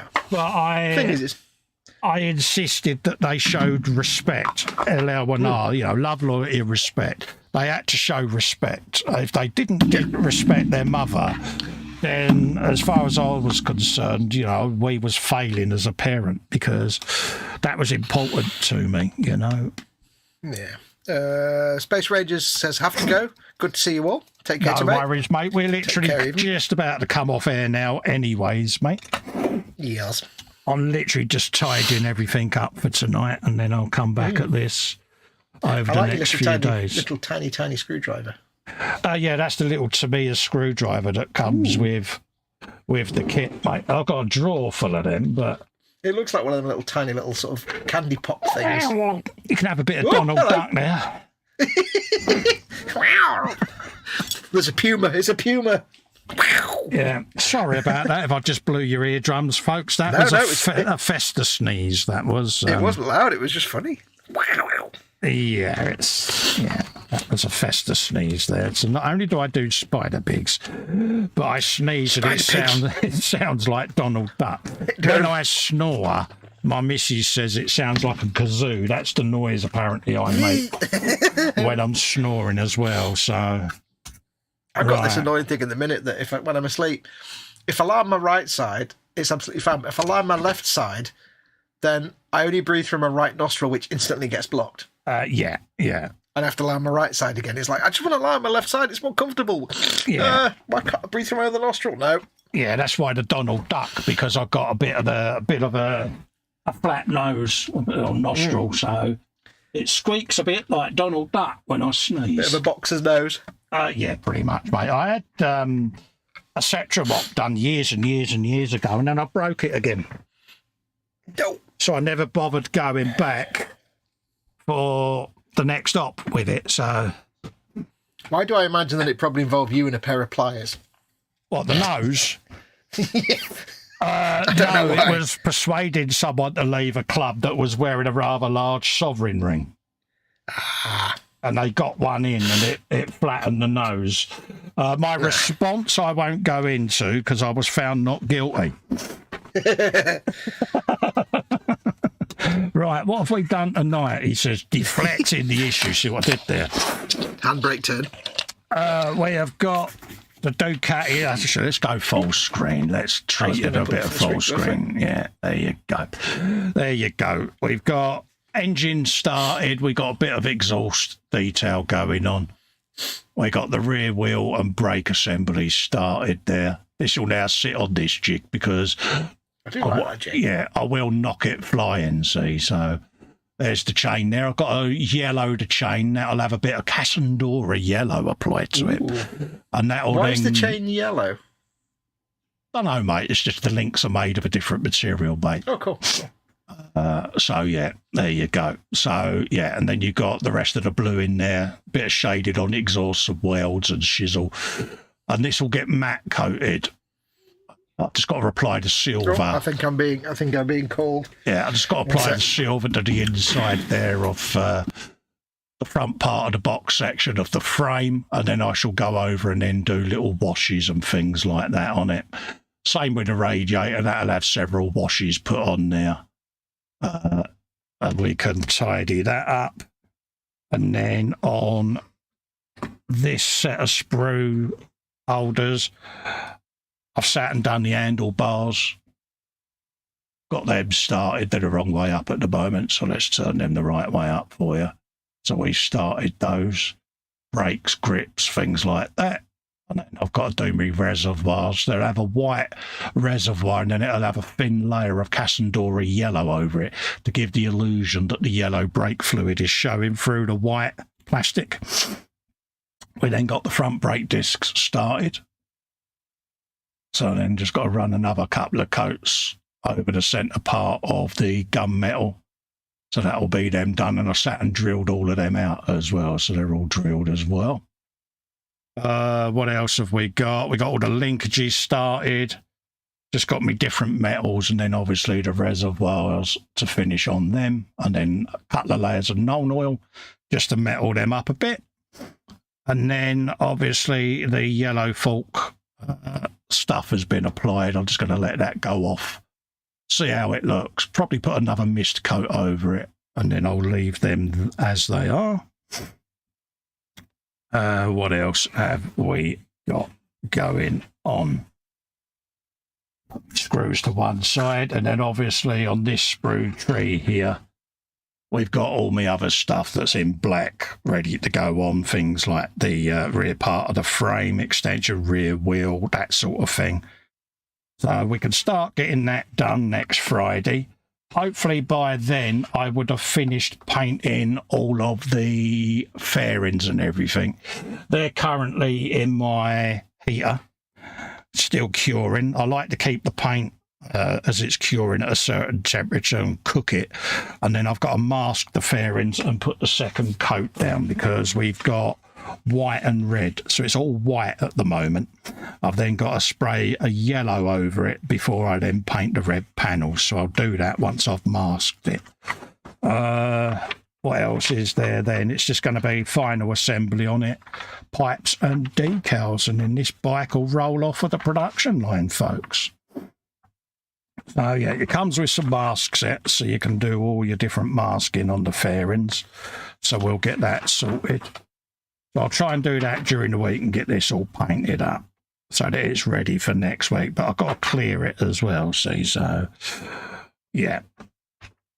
And then this bike will be ready then to have the video released and, yeah, get it off the bench. Next bike I'm going to be doing is the Marc Marquez bike, the RC21, 214V, 213V. But yeah, so that'll be the next bike coming off the production line. Ben that Fox has disappeared. I'll wrap up the show now because he's sorting mum out. So we'll wrap up and come off air. Felice says, thanks for the streams, guys. Sees you all later. Have a good one. PJ says, another great stream. See you all on Sunday. Later, everyone. Ciao. Bye-bye for now, mate. I'll be back on Sunday with the rest of the gang doing our usual Sunday 2 p.m. show where there'll be a bit of gallery goodness and all of that. Also, this coming Monday, we've got the KA.Models stream. It's looking like it'll be just me and Fox on Monday. So what we're going to do Monday is we'll do a gallery show for the first time on the KA.Models channel as well. So if you're in the group, get some work up there. Scale Model Addicts is the name of the group. Get some work up on there, folks, and we'll do a gallery special on that on Monday. And then me and the Guru will be back Wednesday on KA.Models for our normal Wednesday stream. Back then for a frolic next week. So that'll be it. So I'm going to wrap up then. Again, massive thanks to each and every one of you that comes in and keeps me company and Fox company. It really does mean a lot to us both. Until the next one, you stay safe and well out there, everyone. Thank you for all the support and the continued support on Patreon and Super Chats. I really mean it from the bottom of my heart. It really does keep me going in this hobby, folks. So until the next one, stay safe, stay well. See you on Sunday. Bye-bye for now. Bye.